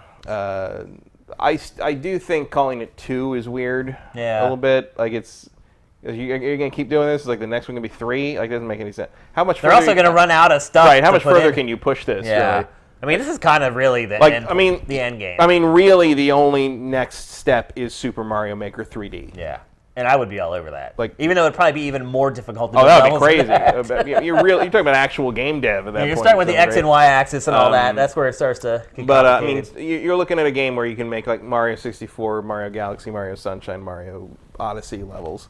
They may never release that because then they'd be like, why would people ever buy Mario what's left? I mean, you give the tools to everybody. Eventually, they're going to stop buying the games that and we're going to be on our 5th Luigi's Mansion before you know it. Yeah. No, I mean, I think this is it's solid. I don't know enough about the game design part of it to like critique whether this block does this or that. I know there's a lot of consternation about like certain changes and little quirks that that worked in Mario Maker the same way they worked in the original games that don't work the same way in this one. Mm-hmm. And there's people that's like, well, that couldn't have been a bug because they replicated it so many times, and like, well, maybe it is. Or maybe they'll update. I think there's still some updating and still some tweaking that Nintendo's going to be doing to this to kind of make it the way the community wants it and the way the designers want it. But like, it's fun. It's nice to have. It's nice to just. It's endless Mario. Yeah, Mario whenever you need it. So. and never I'm the cool same with thing twice. Yeah. There's already just like billions of courses. And the online stuff it is pretty snappy. So it's like The online play blows. If I like downloading a level. Yeah. And, It's really and fast. And so it's like if I load up something I don't like, it's not like I lost Yeah. a lot of time or anything. It's just like you'll go get another one. Oh, it's like a second. And you have the level. I mean, I haven't played anything actually multiplayer online. The online multiplayer is broken. Oh yeah. It's literally just it either runs in slow motion or it's like a slideshow. But like the first time I booted up, Also I jumped retro. and it went boring.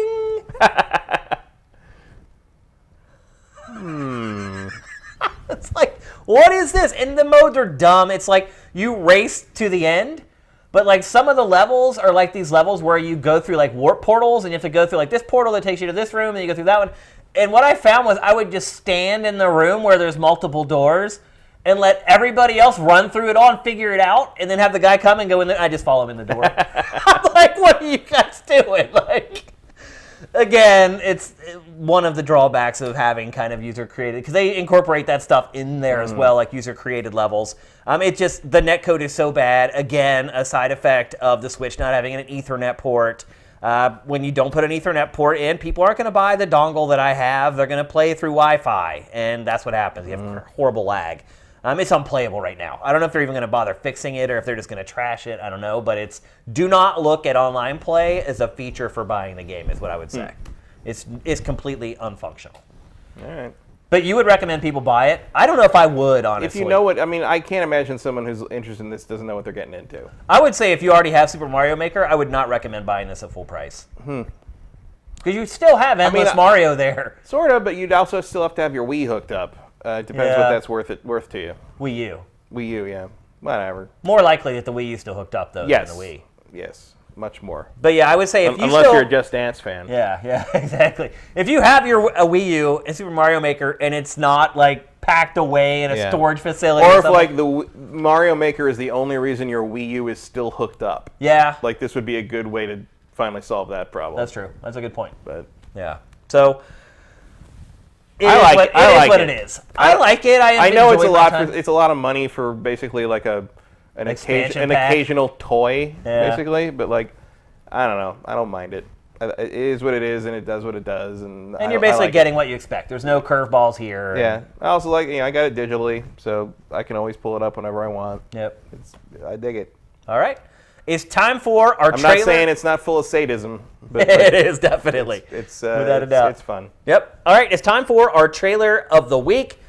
Since E3 has been over, there's not been a ton of big trailers. Kind of blew the load there at E3, but we got a good one today. In fact, Cuphead. Today was a big day for Cuphead.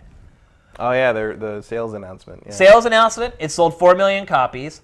A new television show, I believe Netflix was announced today.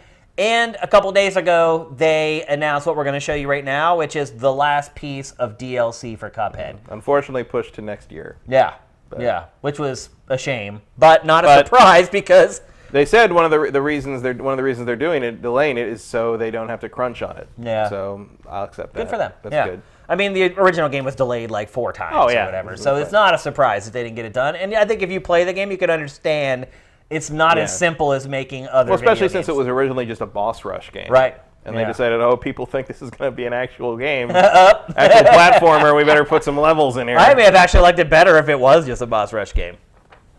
That's the highlight of the game anyway. It is. I don't want to go that far. I like the standard platforming levels. Yeah, it's very frustrating. The boss stuff is definitely the star of the show. Yeah. It feels more complete with the full levels in it. Definitely agree with that. Anyway, the last DLC, as Matt said, coming next year. More Cuphead is never bad. Is called Delicious Last Course, and here's the first trailer.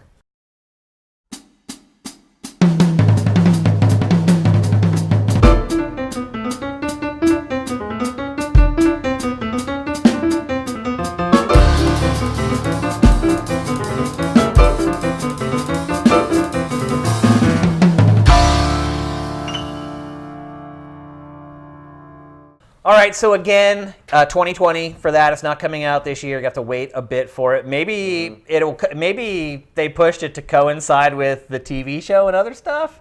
Nah, I feel like you want to get this thing out. Also, I think that TV show is probably not coming out next year. If it's going to be hand animated like the game, that's a lot of work. It could be late next year. Yeah. It depends. We'll Like see. animation's faster than you think it is sometimes, especially like, with the technologies they have now. I think you can. I mean, it depends if they're going to do it full hand animated. It could take a while. It's sort of a lost art in some ways. But no, I would expect to see, if they're announcing it now, I'd expect to see it mid to late next year. Okay. So obviously we're not streaming this episode, but we did go on Twitter and on SIFTD.net to ask you guys for questions. And as always, you guys delivered. We have 5 questions from you guys we're going to answer. The first one comes from Twitter from @JGotYourBack. What do you think of companies like Bethesda not inviting certain press like Kotaku to their press conferences because of their negative coverage of their games, but filling the place with what looks like employees or people who get paid to quote-unquote look hyped and scream at every word said? Well, I will say that hiring people to be excited in your crowd is not unique to Bethesda or the game industry or anyone. Yeah. Like almost anything like that. And it's been happening for a long time. We did it. Yeah, we did. Like everyone in the front rows of the G4 Live stuff for E3, all hired Paid. people. Like it's very, very common. And Spike, we hired hundreds of fake In fact, crowd. for the last couple of years of X-Way, we had an in-studio audience, and that audience was a bunch of hired extras. Yeah. And because we thought it sounded ridiculous when it was just like 5 of us applauding. Like they did on... Like did on Attack of the Show. Yeah. I mean, also Attack of the Show didn't sound like we did because Attack of the Show had a much larger crew because they were a live show. They actually had 15 people. They had 15, 20 people in the studio room, to begin with. So we had like 3. You know, we were not the same. We were live to tape. So we would bring in. I remember we bring in like 15 to 20 applauders and people. And Trey, who was the coordinating producer, he would get frustrated because he would have to like wrangle them and he'd try to get them to laugh and stuff on cue, and they just weren't doing it. And he on one time he complained about that on the phone to the woman that he would coordinate with to like hire the people, and she's like, "Oh, you need laughers?" He's like, "What?" Like, you need laughers. He's like, "Is that a thing?" He's like, "Oh yeah, I'll send you our best laugher." And it was a different crew that showed up next time, and their whole thing was they went and went to tapings and laughed. They were good at fake laughing, and like that's who we used for the rest of the run of the show because they were great. And like these people, like they came to our taping at like 7 in, and then they went to it. Like they did like 4 shows a day. From there they drove over like to another show and they did another audience thing there, and they made that was their living. They made a good living doing that. Like this is a super common thing. Now I don't know if that's what was happening at Bethesda's press conference this year with the people screaming, "Yeah!" like that. Yeah. I mean, some people in the audience there did look like they were employees or parts of certain teams. I think the ESO stuff was the ESO team just being very enthusiastic. Yeah, for sure. But the short answer is I don't care. Yeah, like, I mean, it's standard equipment. It's fine. Just be aware that that's happening and don't get suckered by it. I guess it's not. I mean, it's not fooling me. I don't think it's fooling you. Yeah, the Spike VGAs, the whole crowd in the front, all paid for. The MTV Movie Awards, the VMAs, any award, the BET, any award show that Viacom did. CMT Awards, all paid audience. Yeah. Oh, and I promise they're not taking Kotaku's seats or anything. Like no, they just don't want Kotaku there. They just don't want Kotaku there because not just because of the negative stuff, but because Kotaku prints leaks. That's the thing that annoys Bethesda and also Ubisoft about them is they publish leaks.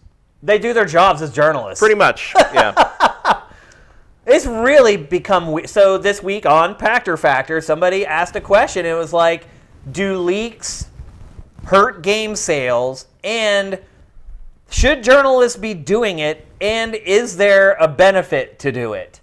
I mean, that's where we're at, Matt. We're at a place where people think journalists shouldn't be doing their jobs. Mm-hmm. I mean, it happened to me with Cyberpunk. In service to marketing plans. Right. I mean, the same thing happened with me with Cyberpunk and that goofy YouTuber that did some video about me.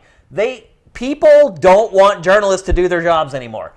They want the companies to be in control of everything because they worship the companies.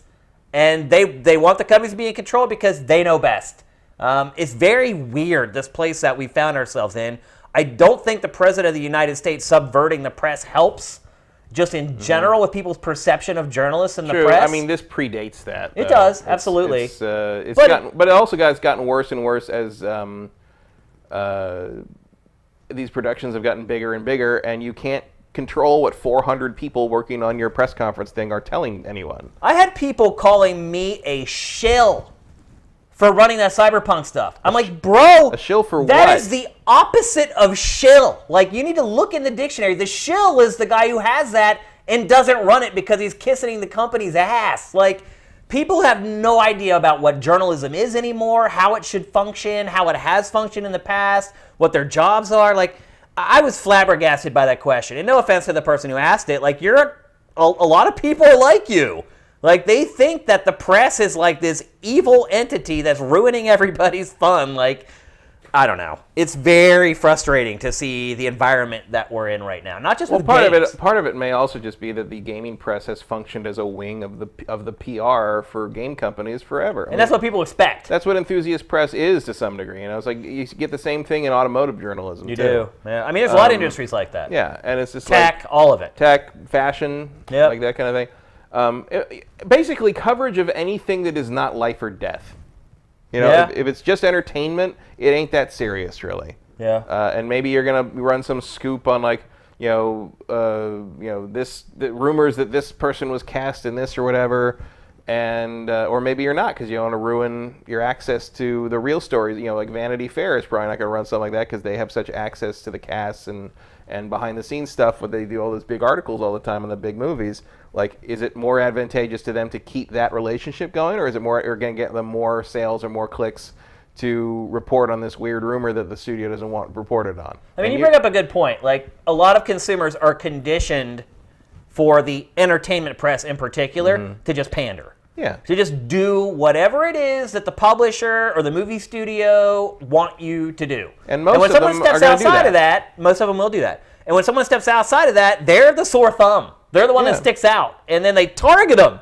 Instead of being like, you're doing your job, they're like, wait, you're doing things differently. Yeah, but remember, like, they're not just, Kotaku's not just getting heat from the various companies because they publish rumors and stuff. They're also getting heat for things like what Jason Schreier does, where he goes and talks to these developers or these people that worked on these troubled projects under conditions of anonymity, like an actual journalist does, and reports on this, on basically the war on the ground, for lack of a better term, in terms of what it took to make Anthem, or in terms of what people went through in that process.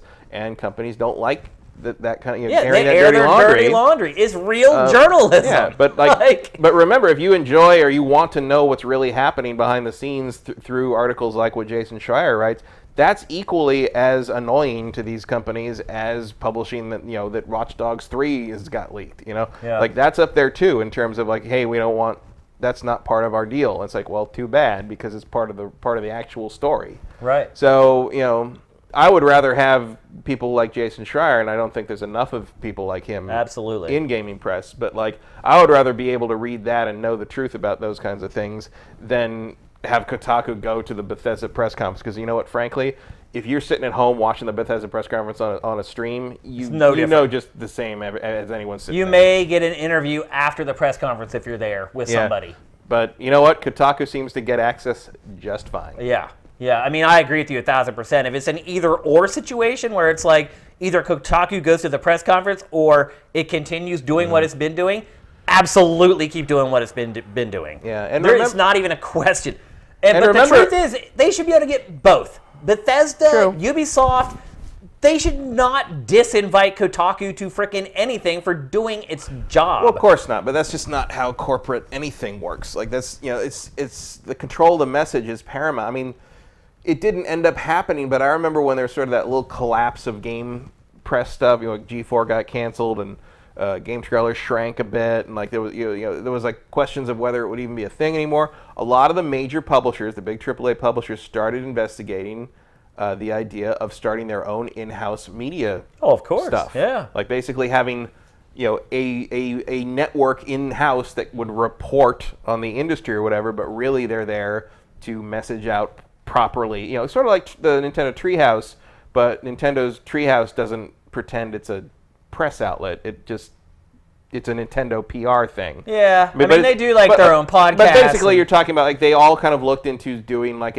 their own in-house streaming sort of version of Nintendo Power for themselves. Yeah, that'd be the kind of the equivalent of what it is, because Nintendo Power was just an ad.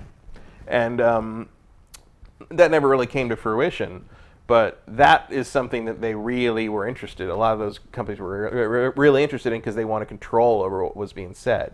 And, because people talk about, what if everybody started doing, exposés like Jason Schreier, like they wouldn't be able to... A lot of shit would get fixed real fast. They wouldn't be able to, like, blackball all of us. It's like, they probably could, actually. Well, if they especially now with Yeah. the influencers. Yeah, they'd probably you're looking for shills. There's the shill. Right. The influencer is the shill. And you see that often, more and more, like all these, even just the ones that get caught running their own gambling rings. Right. So yeah, I don't think I don't think Kotaku really has a problem with the fact that they're not allowed to go to Bethesda's press conference. No, because dude, it drives gigantic traffic, gigantic. And look, when you're running a website, for us, it's not that big a deal because we're not really concerned about the mass volume of people that come to our website. But most commercial websites, that's all that matters. Yeah. And it's not just how many people, it's how many uniques. Right. And when you break stories like that, people come to your website that normally never come to your website. Your uniques for that month skyrocket, and that's how you charge higher advertising rates and you make more money. So there's nothing more important than stuff like this. Yeah, and basically I think it's another reminder to, these companies are not your friends. Yes. I don't know how many more times we have to say this. Even speaking as someone who is friends with people who work at those companies. Right. The companies are not your friends. Press conferences and E3 presentations, all that, they are all giant commercials trying to separate you from your money. Yeah. And always keep that, like the idea that there's fake people in the audience, there's fake people on the stage. Yeah. Like they want you to buy their product. Like it's like that's the whole point. It's not a celebration of gaming, it's a celebration of what we can do for our shareholders. And look, I'll be honest, like when I was at the age a lot of people who watch our show or watch a lot of other podcasts or listen to other podcasts, I was pretty naive too. So I don't want to be like too harsh on these people, but you need to listen to us. Let us learn the lessons for you. Like when I was in my 20s, I didn't think about the fact that companies were just draining every dollar out of me. Like if they made something I liked that company. So I do get how some of you are still kind of in that bubble of Nintendo loves me. It's not how it is, folks. Or go back in time and be a Sega fan. That'll teach you that.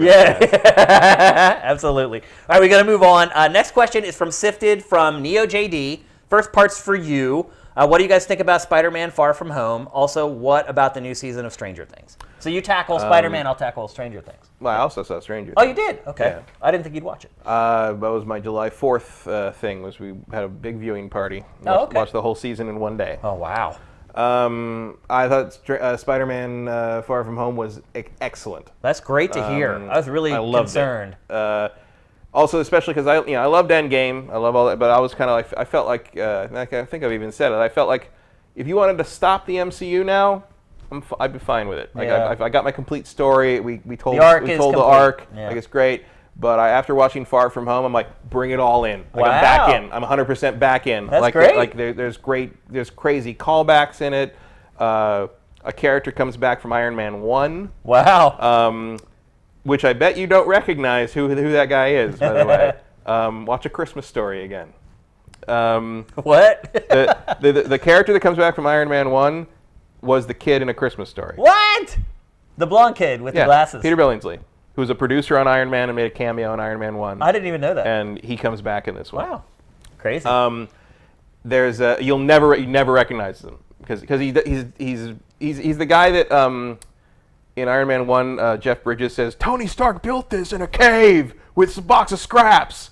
And the guy's like, I'm not Tony Stark. That's the kid. I do remember that scene. That's the kid from A Christmas Story. Wow. And he pops up briefly in this. Interesting. So lots of great callbacks, lots of setup for future stuff. Stay around for the post-credits tease because if you want to see where Phase 4 is going, it's right there. There's a hint right here. Wow. There's a big hint right here. Tons of fun callbacks, but also just Spider-Man being Spider-Man. Spider-Man gets to be Spider-Man in the big climax of this in a way that he hasn't in the MCU really yet, because it's about Peter kind of growing and learning to trust himself and that kind of thing. By the end, they've set up a huge paradigm shift that's going to change how Spider-Man, the third Spider-Man movie in the MCU is going to be. They're going to be able to do a story they've never been able to do on film before for the next one. And meanwhile, they take him out of his comfort zone because it's all in Europe. It's not in New York anymore. And actually, that's even great because once they get back home, you get to see a little bit of New York stuff, and it's so good to see Spider-Man in New York again after a whole movie of him being in Europe. Right. That you forget that we've had 5 movies with him swinging around New York, and it's they've done a really good job making this MCU Spidey really work. And I mean, Tom Holland's great in that role. Zendaya's great as MJ. I can't believe they made a movie with Mysterio in it. Mysterio was always the villain that back in the old Spider-Man, Raimi trilogy days, well, yeah. People would be like, "Oh, well, we'll never make a Mysterio movie." Mysterio's the one nobody will ever make a movie. Although Raimi did toy around with the idea of revealing in 3 or 4, that Bruce Campbell was Mysterio, and he was the same person in all his cameos in the Spider-Man trilogy. Yeah, that he was actually Quentin Beck following Spider-Man around and preparing for it would be a big kind of reveal in 4 or something that Mysterio was actually Bruce Campbell. Huh. And but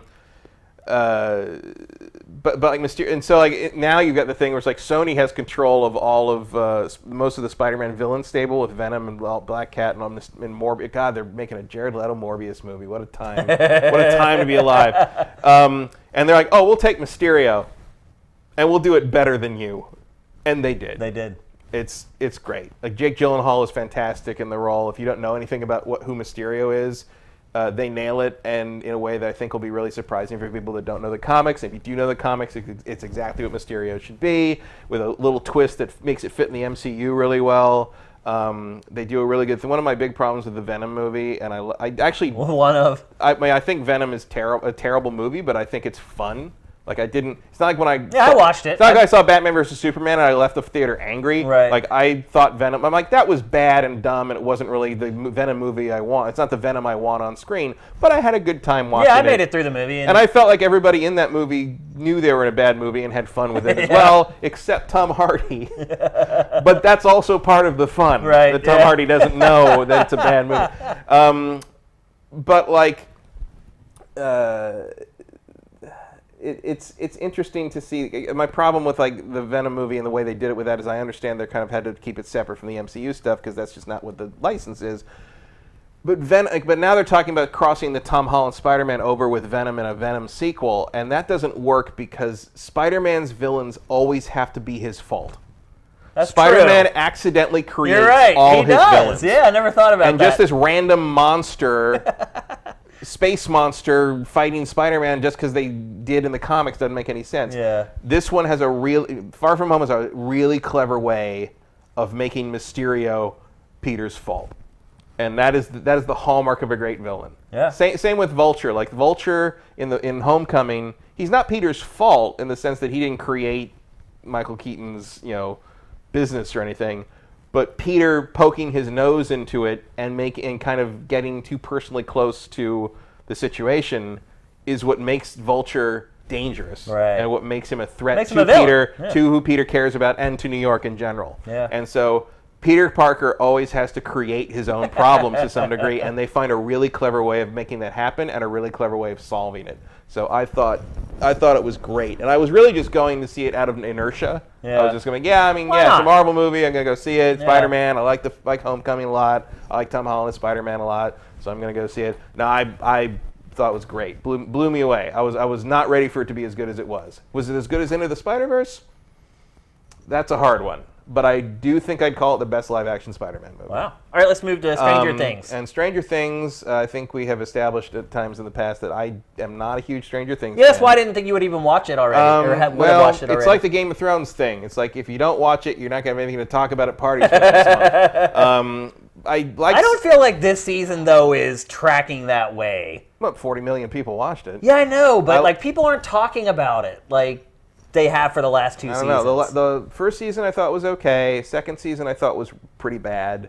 I thought season 3 was great. Really? I thought. See, I think it's I haven't finished it. So I just finished episode 7 last night. I have 3 more to go. I think. Is there 10? You have 1 more. It's 8. Oh, really? It's eight episodes. Oh, then no way.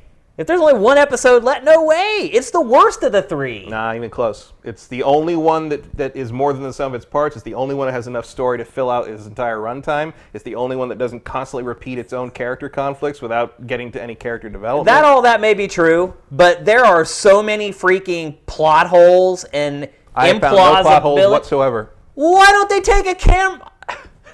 Wow. Why don't they take I cannot believe you think this. Why don't they take what? A camera to document stuff. Like, the one guy's even a photographer. And all this insane stuff is happening everywhere, and they're the only people who know it's happening. It's insanely preposterous. I almost quit watching it. It became so absurd. I was like, how is all this insane crap happening? Not just in this little town, but with these huge corporations and nobody knows anything about it.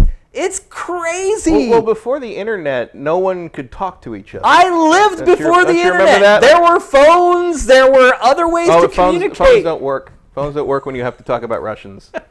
Everybody knows that. Look, any sci-fi, you have to suspend disbelief a little bit. We all know that. We all love sci-fi. This season, to me, is just ridiculously absurd. I was hoping... That might be why I like it more, because they actually took their premise and ran with it, as opposed to kind of half-assing it the way they did in the first two seasons.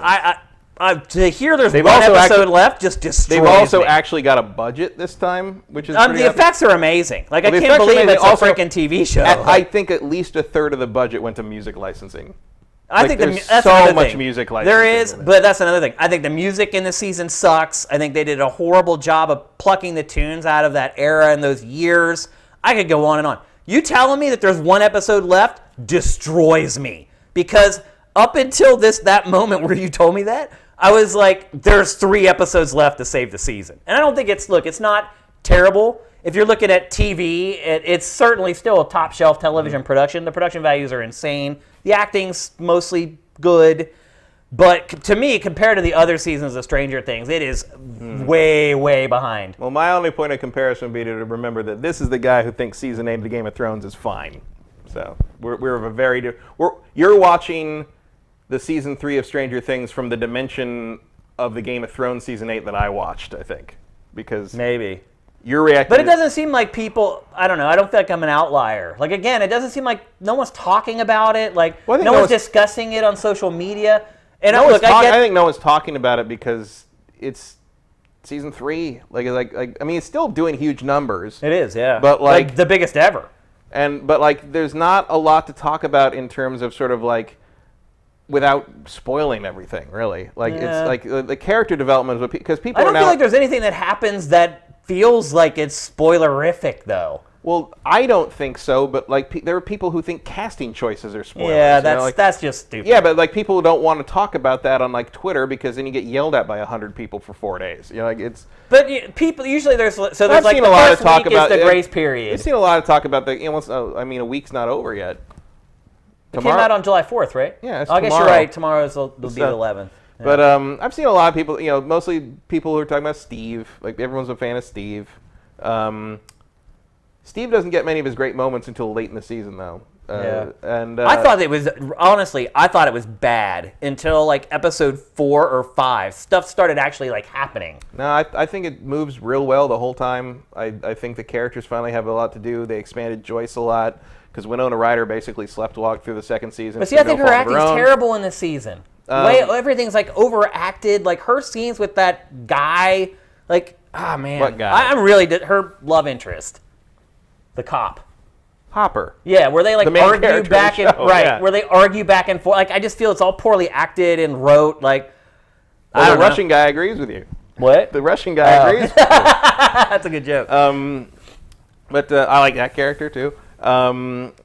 I think that whole stuff was absurd. Like, all of it. Of course it's absurd. It's like, anytime you make a Red Dawn reference, you're gonna get in the absurd. Yeah. Man, also, make sure you stick when you watch the last episode. There's a post-credit sequence. Okay. Stick around to the end of the credits. All right. But it's like, even like the production values are pretty impressive. Which you will find even more absurd. Oh, really? Buckle up. They're going crazy. The CG is really good for a TV show, but then there's like, it's almost like they filmed some of the show like it's an old crappy 80s sitcom.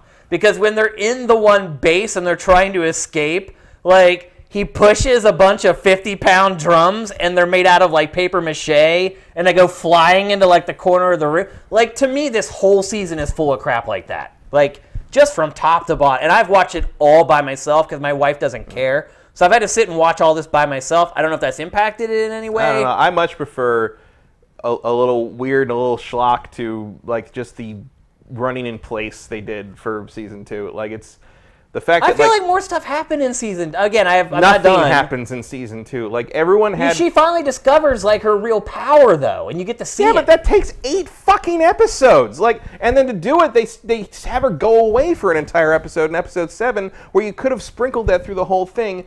And also, like, why did you start season 2 with that other psychic girl if you're not going to show her for 7 more episodes and then never mention her again? Yeah. None of that matters. Those are small sticks to me those aren't compared small to sticks season at all. 3. Those are structural. Those are like nitpicks. The stuff I'm complaining about in this season are just episode 7 bad. of season 2 being like a complete random tangent that has nothing to do with anything else, and the only outcome of it is that she has a cooler haircut at the end. That is not a nitpick. That is a structural weakness in the entire season that makes no sense. To me, the first 2 seasons were page turners. If you'd spread season that out, 3, like, I don't even feel you motivated got to turn the keep page watching in season 2 because otherwise nothing fucking happens. If you spread episode 7 out further, like, ahead of itself, you no longer have to have 5 episodes where the exact same conflict between Hopper and 11 is played out over and over and over, which they also do in season 1, where they have Lucas have the same conflict with the same group in episode 6, and then they resolve it, and then the same conflict comes up again in episode 7 because they have no other way to end the season.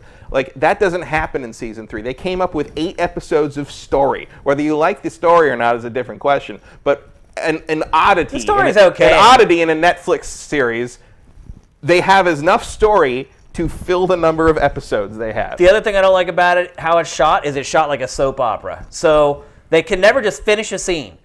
Scene should end, and instead they go to the soap opera facial reaction shot every time. The weird, like, look away, or the, ooh, like, it's bad. I can't believe you can't see it. The production values to me are just crap. Like, I literally have no fucking idea what you're talking about. Go watch it again. I don't want to watch it again. Every I didn't like it that finishes much. with the ooh or the oh my god. It's a soap opera. They shoot it like a soap opera this season. Also, another show that just jumped the shark that way is a show on HBO called Big Little Lies. Same deal. First season great. This season it's a frickin' soap opera with these weird, like, dangling, like, shots at the end of every scene. Like, I don't know. I don't hate it. I'm still gonna watch it. I have one more episode to go. But literally, the first 2 seasons for me... I don't think the last episode is going to change your mind. I know it's not. That's why I'm so devastated for you to say there's one more. I mean, the last episode's good, but, like, especially in the effects department. But, like, you're not... I know. That's why I'm so just destroyed over this. Like, I thought there was 3 more to go, and I'm like, that's plenty of time for them to turn this whole thing around. No, they went 6-8-8. That hurts. That's plenty. It's still good. Like, look, if you have Netflix, watch it. I wouldn't have watched 13 hours in one day. Like, the first 2 seasons I watched straight. Like, I watched all the episodes all at once, and now it's a week later. I still haven't finished 8 episodes of this. I had to struggle through season 1 and especially season 2. Wow. This one watching. I think you're an outlier on that, though.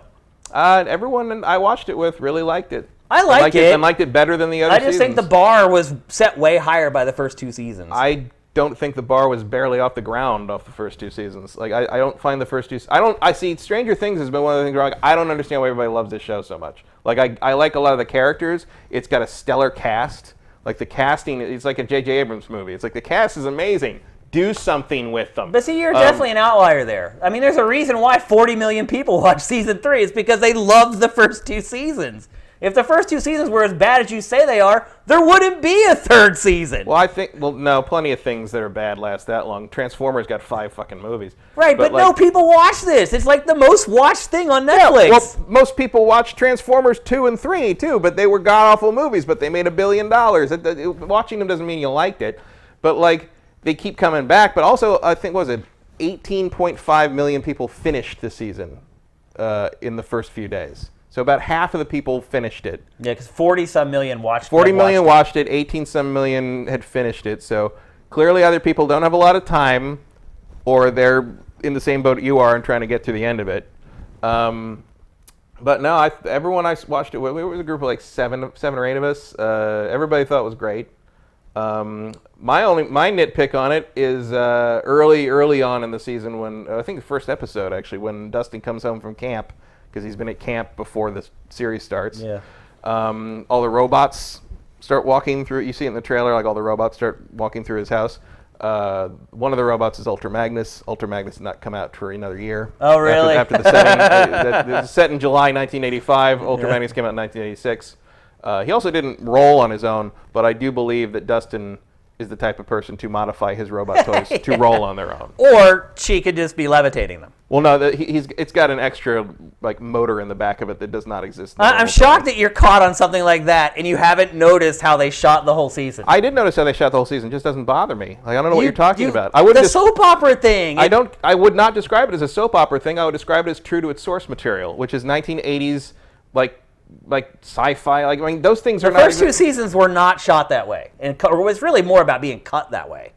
Well, I don't know who edited this stuff, but I really didn't notice that in terms of a negative thing. If you ever go back and watch it, you'll notice it now. I'm not going to notice it because I didn't. I noticed I know what you're talking about in terms of like ending on reaction shots, but I don't associate that with soap operas, and B was not bothered by it in any way whatsoever. Like I don't know what to tell you. I hate those shots. It reminds me of sitting watching Young and the Restless with my mom and cringing. I also think they nailed the setting for the first time ever. Like it felt like stuff that actually happened in the 80s in this series, as opposed to sort of like this weird attempt to replicate the 80s that was really just sort of focused through having watched Goonies too many times. The mall culture thing, I think they nailed all that. They nailed that, absolutely. Yeah. Like that all felt extremely true in a way. Oh, I lived it. It absolutely was very accurate. And the other, and I think that's partly because the Duffer Brothers, who were I think they were born in '83. They didn't live the earlier stuff from the previous seasons, but mall culture existed well into the mid '90s, so they would have had firsthand. They definitely nailed the whole mall thing. We gotta go. We gotta move on though. And 70 product deals.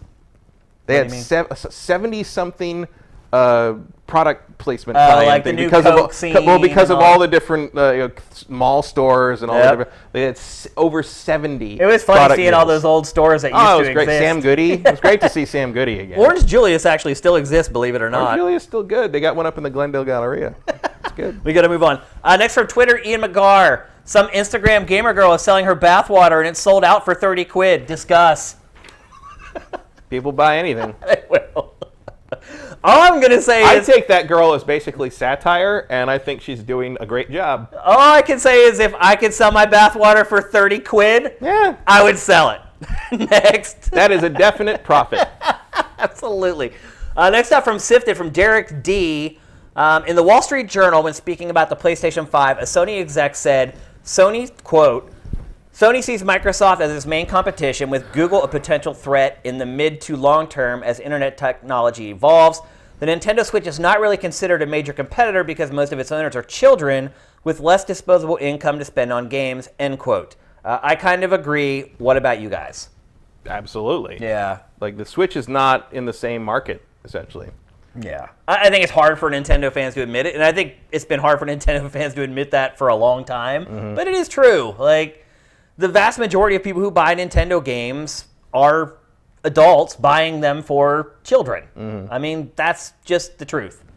You can dispute it all you want. Like, I remember back during the N64 days, everybody called Nintendo games kiddie, and it bothered me, not because I was a Nintendo fan, but it bothered me because I could see entertainment for the whole family getting shoved into, like, this corner and looked down upon. And I'm like, no, it shouldn't be that way, because I remember when I was a kid, I needed these games to build me up to the point where I'm playing what I'm playing now. Like, this part of the market needs to be there.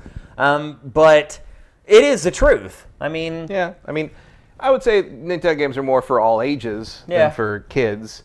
But there's no denying that, the skew of the demographic and the fact that they don't have their own money. They have to rely on someone else to buy and also stuff. Just like the fact that it's just, the power level makes a difference here. Like, modern games are not being released on parity with Sony system and Nintendo system. So what is Sony competing with? Yeah, nothing. Like they're aiming at different levels. Like, it's just not there, and one level isn't necessarily better than the other, but like, how would Sony compete with that? Why would it want Why to? would it? Why Like, would it want to? Like, I don't think anyone... Why would it go to a market where Like its consumers don't have any money? Like, despite what you might see on some of the nuttier forums out there, most people are not buying a Switch and then deciding that means they don't need a PlayStation 4. Right. Or let alone a PlayStation 5. Like, this is not... It's not a war you're gonna. It's not just a war you're not gonna win. It's a war you wouldn't even know where to begin fighting. Like, I can see where this would release a draw PSP the ire 2. of Nintendo fans, because to them, they probably feel like Nintendo is finally whooping Sony. And but Sony doesn't care. Right. And so when the fact that Sony doesn't care about that is like, wait a minute, we've waited 20 years for this, and you're telling me it doesn't matter. Well, Nintendo became successful because they decided to stop competing with the other two on their level. Yep, That's exactly. what they found their own niche. They Yep. found and yeah, a niche can be real big. Yeah, absolutely. You know, like, it can also be very profitable. So just, if you're a Nintendo, Derek D, I'm not saying that you're a Nintendo fan, and this is why you asked this. It's a great question. But if you are a Nintendo fan and you're feeling salty over this, like... Well, he said he agrees. Oh, he agrees, right. Yeah, that's a good point. With Wall Street Journal. He agrees with the Wall Street Journal. But if you're feeling that way about this, try to look on the positive side, which is Nintendo's in a position right now where people ask this question. Think about it. How long has it been since people even looked at Sony and Nintendo I get what you're saying. and considered Nintendo as even a competitor with Sony? Like, Well, it hasn't happened in like 20 years. Well, it's been. I mean, GameCube was pretty much it. Because when the Wii, I mean, Nintendo kind of created that space themselves when they launched, when the Wii became the hit. Right. And Nintendo themselves, Reggie would constantly give interviews where he's like, "Oh, what about the, they'd be like, what about the PlayStation 3?" And they're like, "Oh, well, we're not really." He would say that. You're right. Yeah. He would say that they're not our competitor. Yeah. Yeah. So Nintendo has said that Sony's not really competing with them. So just enjoy Nintendo's success and screw the haters. That's what I say.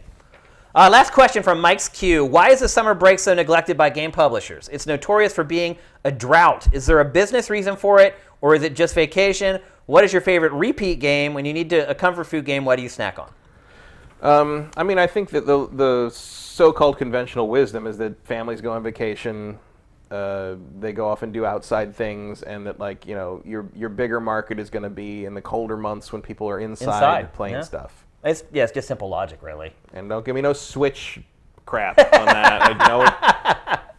Take your Switch to the pool all you want, but no, most people aren't going to do that. Yeah. There's nowhere in a bathing suit you can put a Switch. Too big. Yeah, I agree with you. Like, it's, I don't know. I mean, it bugs me, too, that there's nothing coming out, but it's like, it makes sense. It's not like the game developers on vacation. They're all still working. Yeah. The vacation element is people aren't around to play indoor things as much. So you want to basically hold off on the big guns. Yeah, and there aren't that many. Look, there's lots of stories of games doing great released. Nintendo's still got a pretty solid schedule all through. Yeah, because Fire Emblem was coming. The Fire Emblem, we got there's real stuff coming from Nintendo. Yep. But if you look, like, the first quarter of this year, games did great. But I cannot recall too many games that have sold really well in the summer. No, I mean, Spring, late August is about your cutoff. That's the cutoff. So in this case, like, we always complain, like, there should be more games released in Q1. We've never really argued there should be more games released in the summertime because we don't really have any evidence to point that it would be a good idea. The only people that's really would be helping are people trying to make weekly shows about video like games. Us. Like that. Even we have not been like, we need more games in summertime. That was the problem back in the X-Play days. Was like, okay, we'd have that meeting after E3. Like, what are we gonna do for 3 months? Like, and that's when you start. Actually, that's when we got really creative usually and started putting out some of the best episodes X-Play ever did. Yeah, that's when they made the mistake of letting me go to the desert and blow up gasoline bombs for a week. Yep. So maybe this is an opportunity for you guys to get out. Go play some Harry Potter Wizards Unite. Go play some Mario Maker in the sun. See if you can get a Wi-Fi connection somewhere. I mean, the good news is you can take us with you. You just take the podcast version of GameFace, and you can take us around as you do your thing, and we'll keep you connected to games while you get out and enjoy life a little bit. How about that? Or we'll just argue about Stranger Things for 20 minutes.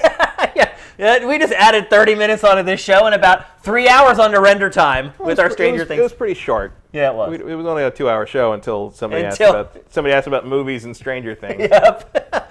So anyway, that's it for GameFace. I'll be trying to get this out to you guys as soon as I can. There's a lot of post-production that's going to be done to this episode, but I'll definitely get it out to you guys before I take off on Thursday morning. So, like I said, got a studio coming. We got some big stuff in the works. We're really excited about it, and it's all coming up pretty soon.